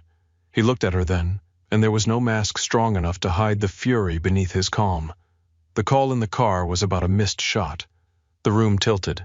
Nora gripped the back of the sofa. A shot not at you. That is not as comforting as you think. It was meant for me. Her throat went dry. At the wedding on the road outside the estate. They had a position near the south gate. We left early. The timing changed. She stared at him. The rain tapped against the windows behind her, soft and steady, like the world had not just cracked open. You were almost shot. Yes. And you did not tell me. You were coming down from one of the hardest nights of your life. That was not your decision to make. Roman's voice sharpened. It became my decision the moment your name entered my world. Nora went still. There it was. The truth beneath the concern. My world. Not theirs. Not shared. His. A place he ruled, and she was now a problem moving through it. So what happens now, she asked. Roman's jaw flexed. You leave in the morning." For a moment she thought she had misheard him. "What, you go home? Cole will assign discreet protection. You will return to work or not, that is your choice. But you will not stay here." Her chest tightened. "Because of the shot. Because this arrangement is over." The words landed with clean cruelty. Nora looked at him. The dress still clung to her body. The necklace he had called armor rested against her skin. Her hair was still pinned from the wedding, though several pieces had fallen loose around her face. She could still feel the echo of his hand in hers, and he was standing across from her trying to turn all of it into business. "The arrangement?" she repeated. "Yes, the one where I gave you 2 weeks of my life so you could teach me how not to be afraid. I taught you what you asked for."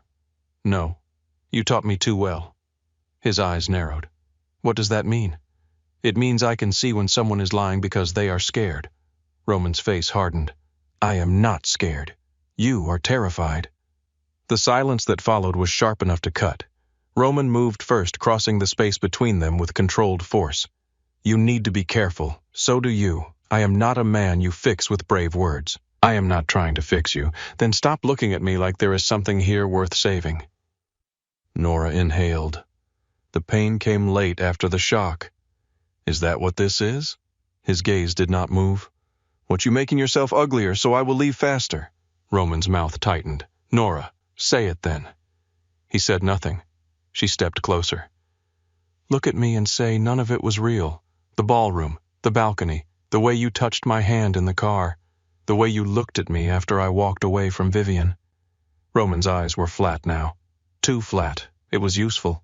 The words hit harder than Preston's invitation. Nora felt them enter, felt them search for the old wound and press. Useful, convenient, comfortable, different knives, same hand shape. She reached behind her neck and unclasped the gold chain. Roman's gaze dropped to it. For the first time, something broke through his expression. Nora placed the necklace on the coffee table. "Then your armor worked," she said quietly. "I survived the wedding." She walked past him. He caught her wrist. Not hard, barely a touch. Still, both of them froze. Roman released her at once. "I'm sorry." The apology came low, immediate, real. That almost undid her. Almost. Nora turned back. "Preston made me feel unwanted. You made me feel seen and then punished me for believing it." Roman's face went white around the mouth. She did not wait for an answer. In the guest suite, the room looked untouched, as if no part of her had ever lived there. The bed was perfectly made. The dress boxes stood along the wall. Clothes Roman had sent hung in the closet. Shoes she had worn once lined the floor like evidence from someone else's life. Nora took off the emerald dress carefully. Not because it belonged to him, because for one night it had belonged to her. She changed into the jeans and sweater she had arrived in, then packed her bag with only what she had brought: her phone, her wallet, her grandmother's ring, the black coat with the missing button. She left the clothes, the shoes, the silk, the woman who needed them to feel powerful. When she opened the bedroom door, Evelyn stood in the hallway. Her face revealed nothing, but her eyes were softer than usual. "Mr. Blackwell has arranged a car for the morning." Nora adjusted the strap of her bag. "I am leaving now. It is nearly 2 in the morning." "I know. Miss Hayes." Nora paused. Evelyn looked down the hallway toward Roman's office, then back at her. "Men like him believe distance is mercy." Nora's throat tightened. "Is it no?" Evelyn said. "But they often do not learn that until someone refuses to thank them for it." Nora walked to the elevator. Roman did not come after her. That was the part that hurt worst. The lobby guard looked startled when she stepped out alone. He made a call, but Nora was already through the doors and into the cold. Chicago at 2 in the morning did not care who had broken her heart. The wind hit her face. Rain misted against her coat. A cab passed without stopping. She walked half a block before her legs started shaking, then stood under a street lamp and ordered a ride with numb fingers. Her apartment smelled like stale coffee and dust when she opened the door. For a moment, she stood in the dark and listened. No marble silence, no lake view, no Roman moving through another room with controlled steps, just the refrigerator humming and the radiator ticking. She dropped her bag by the couch. Then she sat on the floor because the couch felt too high and cried with her coat still on. She cried for Preston, but only a little. She cried for the version of herself who had accepted smallness because it felt safer than wanting. She cried for Roman, who had seen her clearly enough to hurt her precisely. Mostly she cried because part of her still wanted him to open the door. He did not. Morning came gray and ordinary. Nora woke on the couch with a stiff neck and swollen eyes. Her phone showed 7 missed calls from Tessa and 1 text that said, "I am 5 minutes from calling the police, a priest, and your landlord." Nora called her. Tessa answered with no greeting. "Are you alive? Yes. Are you with him? No." A pause. What happened? Nora looked toward the window where pale light pushed through cheap blinds. "I went to the wedding, and I survived it. That is not everything." "No." Tessa's voice softened. "Do you want me to come over?" "Yes," Nora said, then closed her eyes. But not yet. After hanging up, Nora showered and scrubbed the makeup from her face until her skin turned pink. She made coffee and forgot to drink it. She opened her laptop and stared at 2 weeks of work emails. The office wanted to know when she would return. A client needed updated exhibits. Her supervisor had marked 3 messages urgent. Nora read them all with a strange calm. Then she opened a blank document and typed her resignation. The first version was too polite. The second was too angry. The third simply said she was grateful for the experience and would not be returning. She stared at it for 20 minutes before sending. Her phone rang just as the email disappeared. Unknown number. Nora considered ignoring it. Then she answered. "Hello, Miss Hayes." A man's voice, calm, low. "Yes. My name is Cole Mercer. I work with Roman Blackwell." Her body went still. "Roman can call me himself. He asked me not to." "Of course he did." A faint pause. Cole continued. "I am calling because your safety may be affected by events connected to last night." Nora stood. "What events? I cannot discuss details over the phone." "Then this will be a short conversation. Miss Hayes." His tone changed. Not threatening. Urgent. "If anyone approaches you about Roman, the wedding, Senator Caldwell, or a man named Silas Voss, do not answer. Do not argue. Do not try to be clever. Call this number and get somewhere public."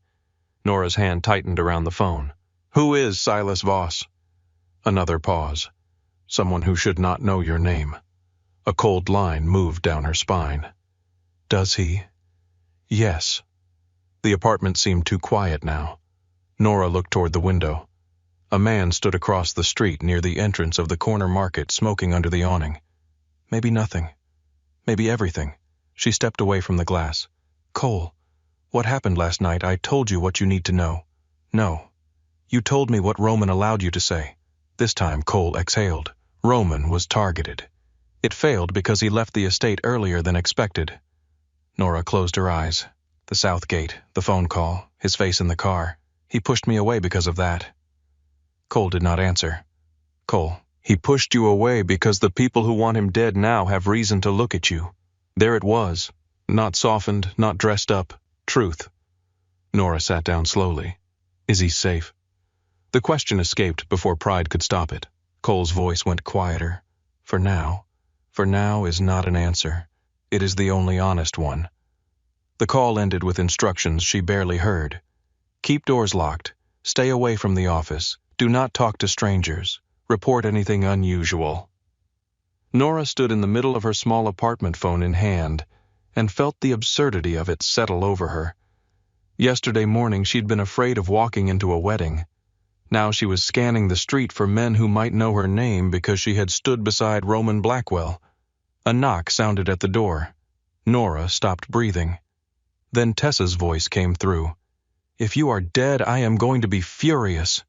Nora opened the door and almost collapsed into her friend's arms. Tessa took one look at her face and stepped inside. "What did he do?" Nora closed the door. "It's worse than that." She told Tessa everything, not all at once, not cleanly.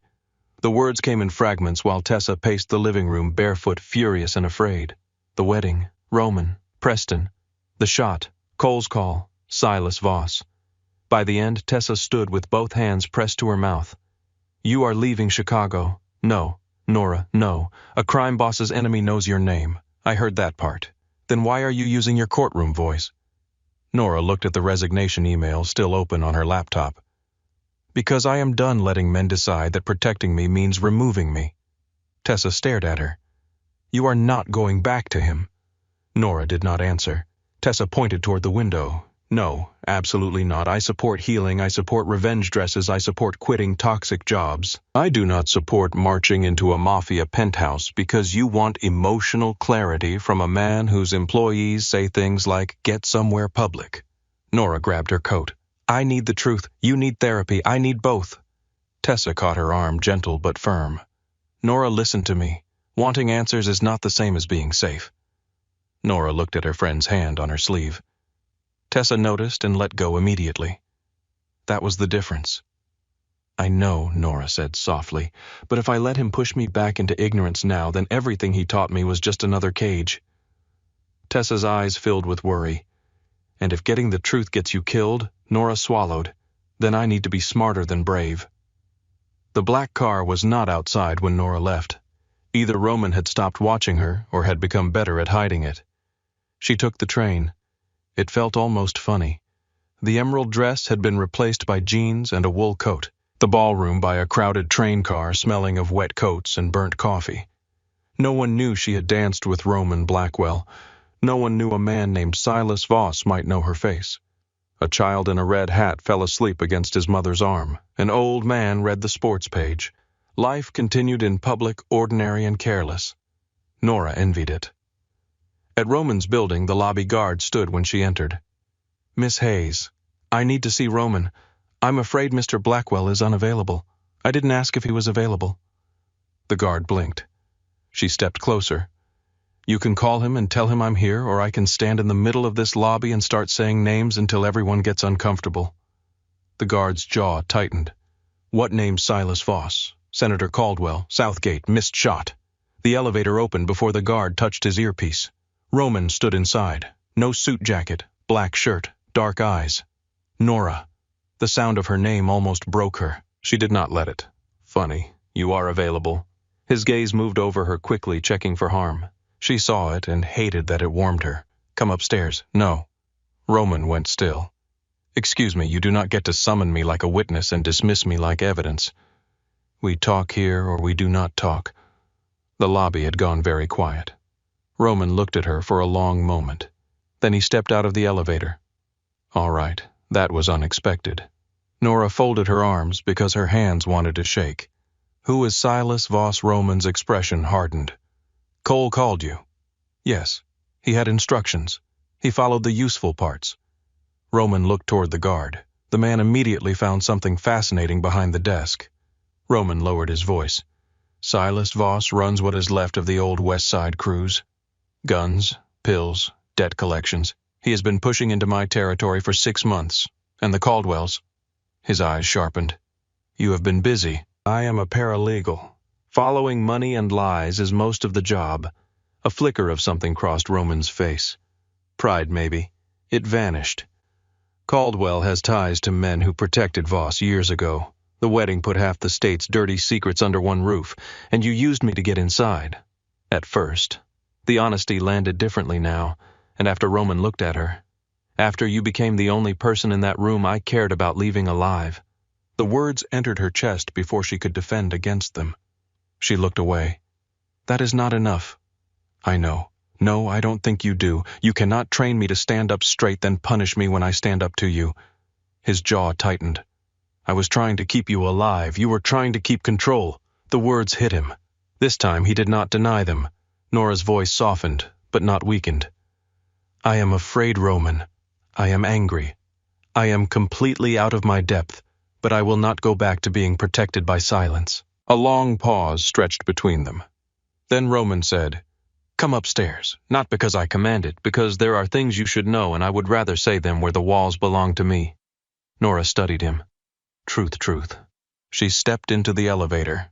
This time he did not touch her. Upstairs, the penthouse looked the same, but Nora did not.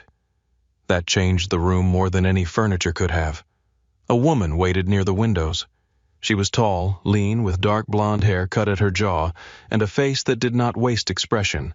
She wore black pants, boots, and a gray sweater. Not glamorous, not soft. Her eyes moved over Nora with professional clarity. Roman said Sophia Kane.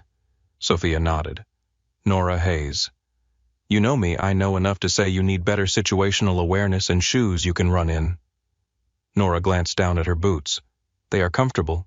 They are decorative. I like her, Nora said. Roman did not smile. Sophia handled federal investigations before she started working with me. Nora looked at Sophia. You were FBI briefly. What happened? I became allergic to hypocrisy. Roman moved toward his office. Sophia will teach you what to do if someone approaches you. Nora stared at him. You hired someone to train me? I asked someone I trust to keep you from freezing at the wrong moment. Sophia spoke before Nora could answer. Do not make this romantic. You are not becoming dangerous today. You are becoming less easy. That Nora understood. For the next 6 hours, Sophia took her apart in a different way than Roman had. Roman had taught her how to enter rooms.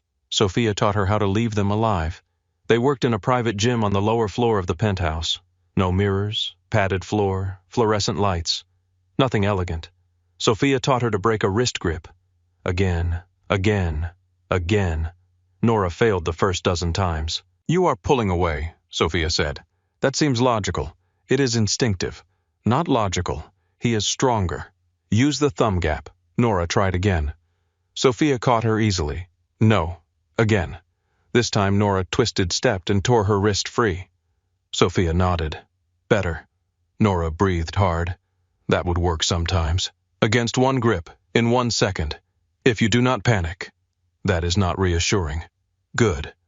Reassurance gets people killed. They move to exits, elevators, stairwells, service doors, lobby lines of sight. How to notice the person who noticed you too long. How not to stare at danger because staring told danger it had been seen. Roman watched from near the door. Silent. Nora could feel him there without looking. At one point, Sophia handed Nora a plastic training knife. Nora stepped back. No. Sophia lowered it. Good. You are not ready for that. Roman pushed off the wall. Sophia, she needs truth, not theater. Nora looked at Roman. She's right. His mouth closed. Sophia's eyes moved between them. Well, that saves time. By the time the session ended, Nora's body ached in places the wedding had not reached. Her wrist was red, her knees hurt, her pride was bruised but differently, usefully. She found Roman on the balcony afterward. Of course. The city below was beginning to glow. The lake was dark beyond the glass.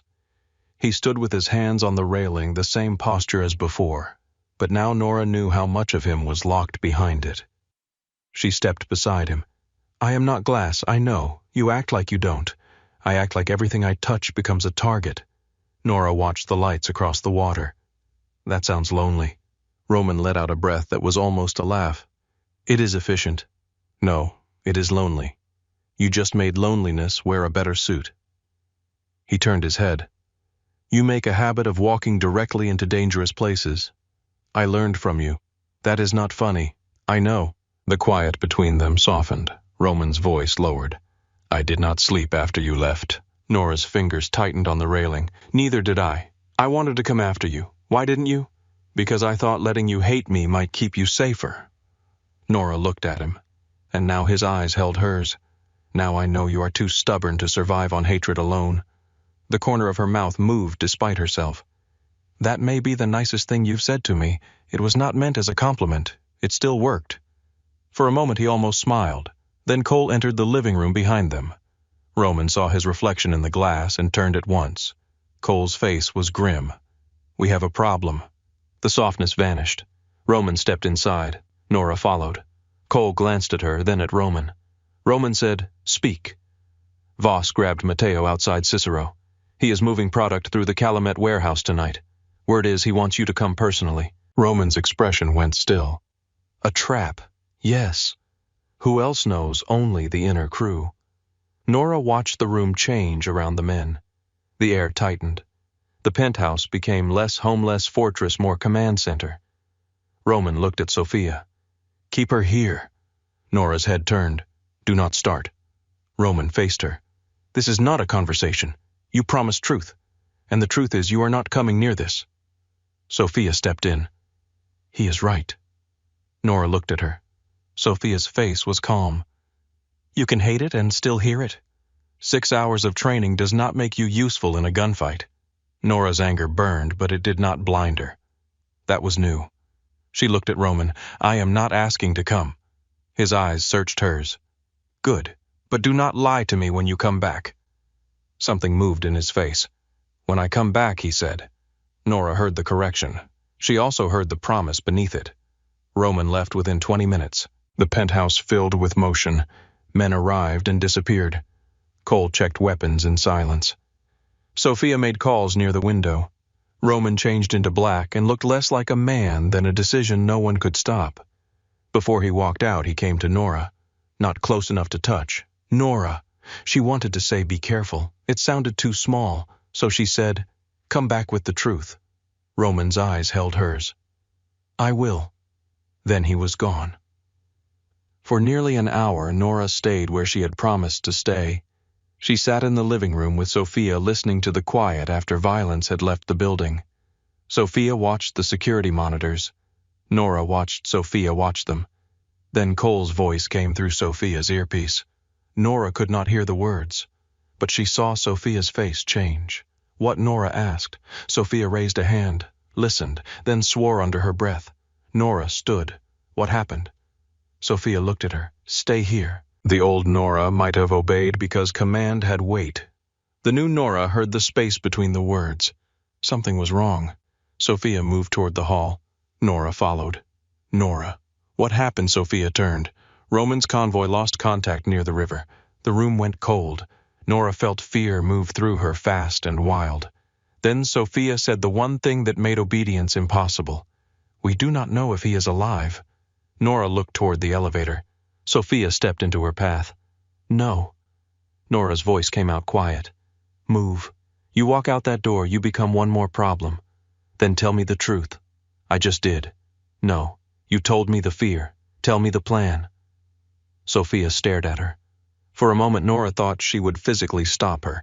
Then Sophia said, there is a second team moving now. You are not on it. Nora's mind sharpened around the terror. Service elevator, garage, black SUV keys on the console near the security desk. Roman had trained her to notice rooms. Sophia had trained her to notice exits. Neither had trained her to sit still with the possibility of losing him. She waited until Sophia turned to answer another call. Then Nora moved. Not running. Running drew eyes. She walked quickly down the service hall, down the back stairs, through the staff corridor, and into the private garage. Her hands shook as she found a driver standing beside a black SUV. Miss Hayes. She lifted her chin. Take me to the Calumet warehouse. He hesitated. Mr. Blackwell said Roman is not here. The driver stared at her. Nora stepped closer. Drive. For 3 seconds, nothing happened. Then he opened the door. As the SUV pulled out into the wet Chicago night, Nora sat in the back seat with her hands open on her knees, forcing herself to breathe the way Sophia had taught her. Fear was allowed. Surrender was not. The city blurred past in streaks of white and red. Ahead near the river, smoke began to rise against the dark. Smoke rose over the Calumet River like a warning the city had tried to bury. Nora pressed one hand against the SUV window and watched the dark outline of the warehouse grow larger through the rain. The building sat near the water, half abandoned, half forgotten, with broken windows and rusted doors that groaned whenever the wind moved through them. Yellow light bled from a few cracks in the metal siding. Somewhere inside, men were shouting. The driver slowed near the edge of the lot. Miss Hayes, I can't take you closer. Nora looked at him. What is your name, Eli? Eli, if Roman is in there, I am not waiting out here while everyone else decides what I get to know. His hands tightened on the steering wheel. With respect, that is exactly what you should do. A gunshot cracked through the night. Nora flinched. Eli cursed under his breath. Another shot followed, then another. Nora's heart slammed against her ribs. The rational part of her heard Sophia's voice. You become one more problem. The terrified part of her saw Roman on the balcony alone against the city, saying he did not know how to love anything without preparing to lose it. Nora opened the door. Eli reached back. Miss Hayes. She stepped into the rain. It was colder near the river. The wind cut through her coat and drove water against her face. She moved toward the warehouse, keeping low beside a row of shipping containers. Her boots slipped in mud. Her breath came fast, but she forced it quieter. Watch exits. Watch hands. Do not freeze. The side door of the warehouse hung partly open. Nora slipped through and entered a narrow corridor that smelled of oil-wet concrete and rust. The noise inside came in waves, men yelling, metal scraping, a body hitting the floor somewhere beyond the wall. She should have stayed in the car. The truth struck hard and clear. This was not a ballroom. There were no polished insults here, no careful smiles, no one playing at cruelty with champagne in hand.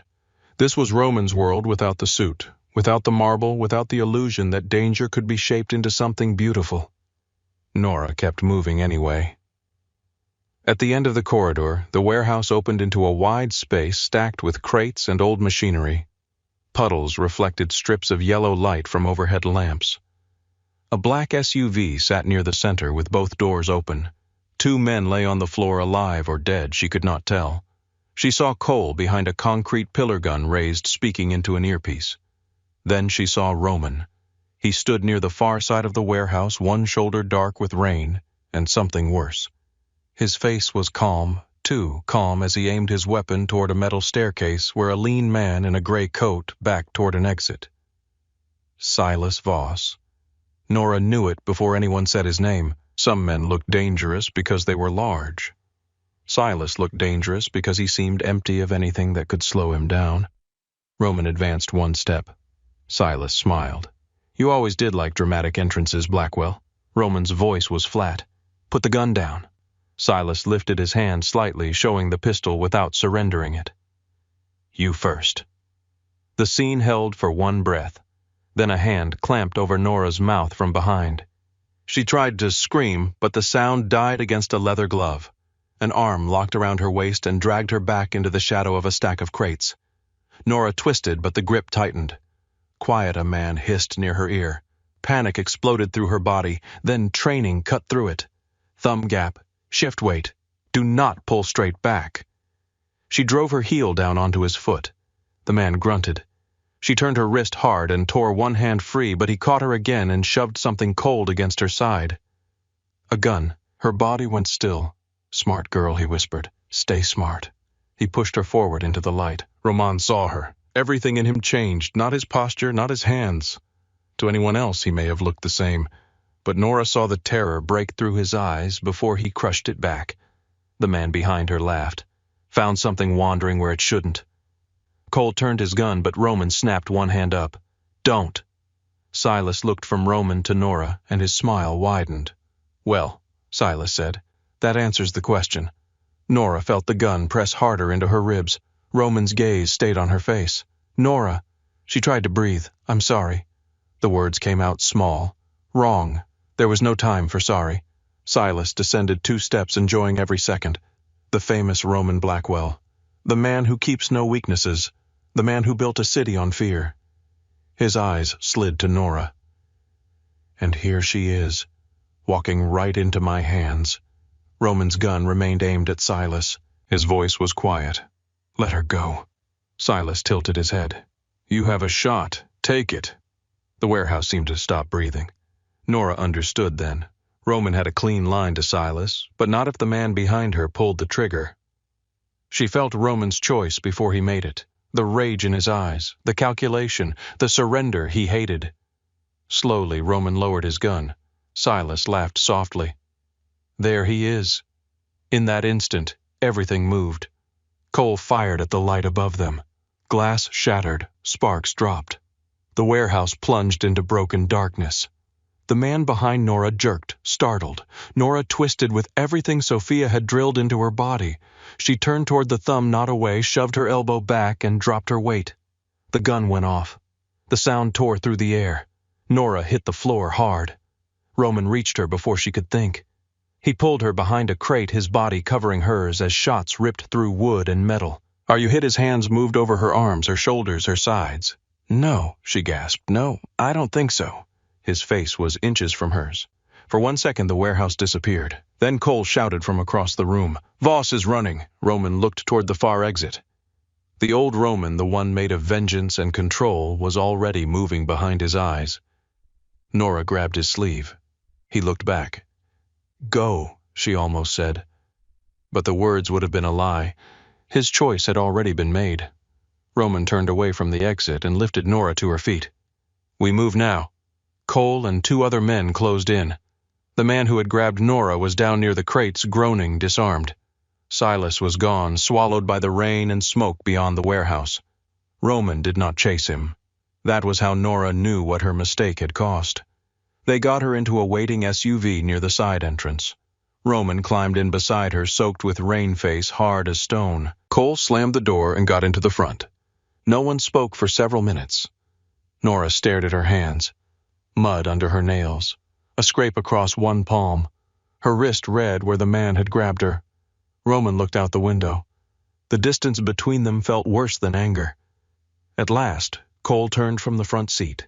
His face was pale with fury. "What the hell were you thinking?" Nora flinched, but she did not look away. Roman said, "Cole, no." Cole's voice cracked like a whip. "She needs to hear this. We had a plan, we had positions. Then she walks in and becomes leverage." Nora swallowed. "I know. You know now. Knowing after the bullet is not strategy." Roman's jaw tightened. "That's enough." "No, it isn't," Nora said. Roman turned to her. She made herself meet his eyes. "He's right." The rain hammered the roof. Nora's voice shook, but she kept going. "I thought being shut out meant I had to force my way in. I thought if I stayed behind I was letting you decide for me again, but I did not help. I made you choose." Roman's expression moved. "Pain, not anger.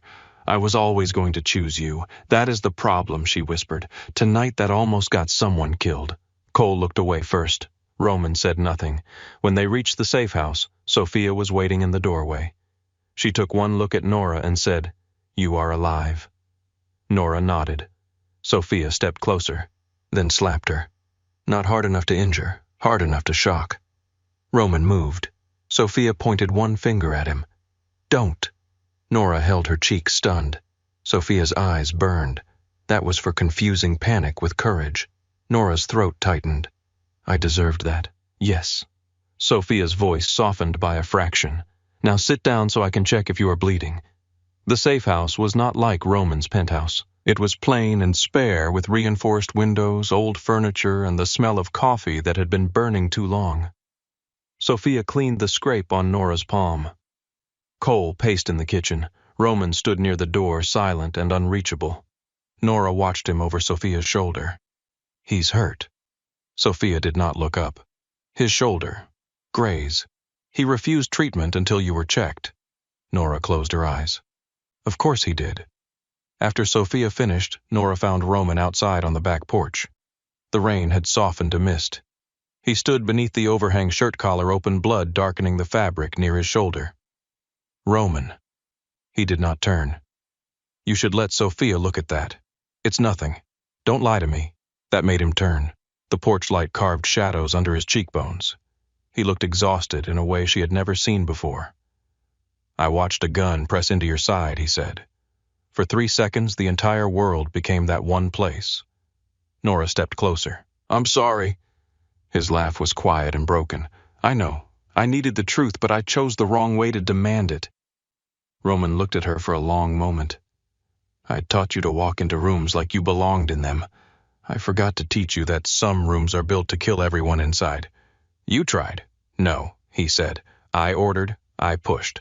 I decided. Then I called it protection because that sounded better than fear." Nora's eyes burned. "What happens now?" Roman looked toward the river beyond the trees. "Silas is alive. He lost the shipment, 3 men and enough money to wound him. But he is alive. And the Caldwells—" His mouth tightened, still pretending their hands are clean. Nora thought of Preston in the ballroom warning her about Roman as if his family had not built ladders out of other people's backs. "I might be able to help." Roman's face hardened immediately. Nora. No guns, no warehouse, no heroic stupidity. She stepped closer. "Paper." He went still. "I worked family law, but money leaves patterns in every kind of case. Shell companies, property transfers, charitable donations, custody fights with hidden income. People think paperwork is boring, so they get careless there." Roman studied her. "You want to follow Silas through documents. I want to follow Caldwell." The name sat between them. Roman did not say no. That was enough. For the next 3 days, Nora slept little. Not at Roman's penthouse, not at her apartment. The safe house became a strange middle ground filled with coffee legal pads, laptops, and men who spoke quietly when she entered until they learned she was not leaving. Roman gave her access to files he had gathered for years: campaign donations, hotel records, old property deals, consulting contracts routed through clean hands and dirty companies. Nora read until her eyes burned. She found the first thread in a foundation donation tied to Vivian Caldwell's charity, the second in a warehouse lease signed by a company with no employees, the third in a campaign vendor payment that passed through 2 shell entities before landing near a Voss-controlled account. By dawn on the 4th day, the map covered an entire wall. Nora stood before it, barefoot, hair loose, coffee cold in her hand. Roman came in quietly. "You should sleep. You say that when you don't know what else to say. I say it because you are swaying." She pointed at the wall. Senator Caldwell did not just look away from Silas. He benefited from him. Money came in through consulting firms during 2 campaign cycles. Then city contracts went to companies tied to Voss. This is not rumor. This is paper. Roman moved beside her. His eyes followed the lines. Nora continued. "If this goes to the right federal contact, Caldwell becomes toxic by morning. Voss loses political cover. Banks freeze. Donors run. Everyone starts protecting themselves." Roman looked at her. "Who taught you to be terrifying?" She looked back. "You did." For once he smiled without hiding it. Sophia sent the evidence to a federal contact who owed her more truth than loyalty. Cole moved against Voss's accounts. Roman's people intercepted 2 shipments before they left the city. By the end of the week, Senator Caldwell's name appeared on every major news channel in Chicago. Not convicted. Not yet. But exposed. A man could survive guilt in politics. He could not survive becoming inconvenient. Preston called Nora once. She stared at his name on the screen until it stopped ringing. Then she blocked him. Silas Voss tried to leave Chicago 2 nights later. Roman found him at a private airfield outside Aurora. Nora was not there. That was the agreement. She waited at the safe house with Sophia sitting at the kitchen table, one hand around a mug of tea she did not drink. When Roman returned near dawn, his coat was wet with rain. There was no blood on him. Nora stood. "Is it done?" Roman's eyes held hers. Yes, she did not ask for details. He did not offer them. That was not ignorance. It was a boundary both of them could live with. Later, when the others had gone quiet and the sky began to pale, Roman found Nora in the living room. She was looking at the city through a window with bars hidden inside the frame. "I love you," he said. No warning, no performance, no strategy. Nora closed her eyes. The words did not feel like victory. They felt like weight. When she turned, he was standing several feet away, giving her room to reject him. "I love you," he said again, "and I do not know how to do that without wanting to lock every door between you and danger." Nora's voice came softly. "I love you too." His breath changed. "But that is not enough," she said. Roman nodded once. "I know. If we do this, I need truth. Not every detail of every dark thing, but no lies that decide my life for me. You will have it. I need choice. Yes, and you need to understand that I will not prove my strength by running into bullets again." Something in him loosened. "I need that very much." Nora crossed the room slowly. He did not move until she reached him. Then his hands came to her face with a tenderness that made her chest ache. "I thought loving you meant keeping you untouched by my world," he said. Nora covered his hand with hers. "No. Loving me means letting me stand beside you without making danger the only language between us." He bent his forehead to hers. For once, Roman Blackwell had no answer ready. That made the kiss honest. Spring came late to Chicago that year. By April, Nora had moved into a different apartment. Not Roman's penthouse, not her old place with the cracked window. A sunlit 1-bedroom near Lincoln Square with bookshelves she filled slowly and a kitchen table big enough for friends. Tessa approved after checking the locks twice and threatening Roman once. Nora left Dunleavy and Frost behind. She took a position at a non-profit legal center that helped women leaving violent marriages, coercive families, and homes where love had become a closed fist. On her first day, a young woman sat across from her with trembling hands and whispered, "I don't know where to start." Nora slid a box of tissues closer. "Start with what you need most. We'll build from there." Roman came to her office that evening. No guards in sight, though Nora knew better now than to believe that meant none existed. He stood in the doorway holding 2 coffees and wearing a dark coat that made half the interns forget what they were doing. Nora looked up from a case file. "Is this a social visit or a security concern?" Roman placed a coffee on her desk. "I am learning the difference. And this one is social." She leaned back. "You look uncomfortable. I am in a room full of people doing honest work. That must be frightening." "Deeply." She smiled. He watched it like it was something he had earned carefully. Months passed. The Caldwell scandal widened, then collapsed inward. Senator Caldwell resigned before anyone could force him to. Vivian vanished into private society where disgrace wore pearls and called itself privacy. Preston sent one letter. Nora did not open it.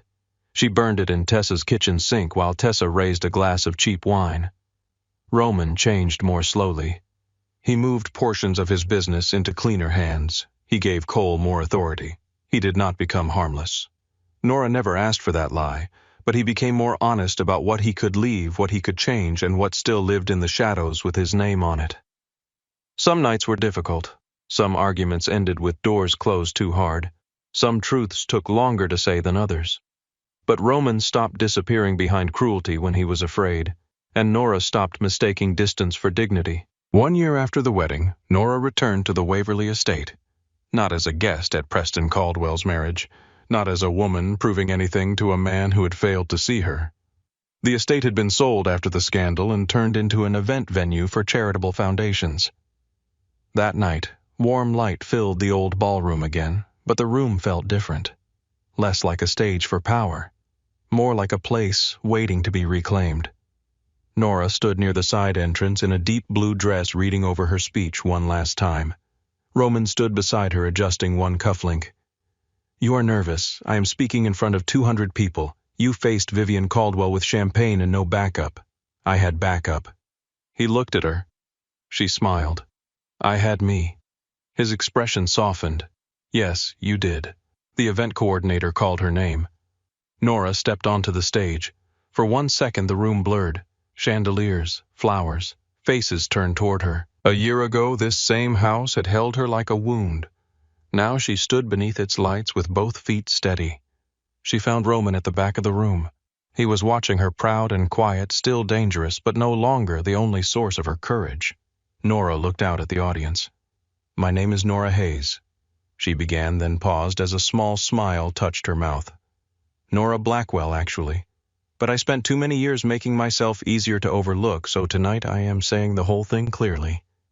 A soft laugh moved through the room. Roman's eyes warmed. Nora continued. "I came to this estate once because I wanted someone else to regret losing me. I came back tonight because I finally understand that being chosen means very little if you abandon yourself to earn it." The room went quiet. Not empty quiet. Listening quiet. Nora breathed in. And for the first time in her life, she did not ask the floor, the room, or anyone in it for permission to stand there. After the speech, Roman found her beneath the stone archway outside. The rain had stopped. The night smelled like wet roses and lake wind. He took her hand and kissed her knuckles. "You own the room." Nora looked back through the windows at the lights, the people, the place where an old version of her had finally been laid to rest. Then she looked at him. "No," she said. "I belonged in it." Roman smiled. Not like a weapon, not like a warning. Like a man who had spent his life building walls and had finally learned the difference between a fortress and a home. Nora squeezed his hand. They walked down the marble steps together into the Chicago night, not performing for anyone, now not proving anything, not running from the dark. The city waited below them, dangerous and bright. This time, Nora did not feel small beside it. She felt seen. She felt chosen. And more than anything, she felt like she had finally chosen herself.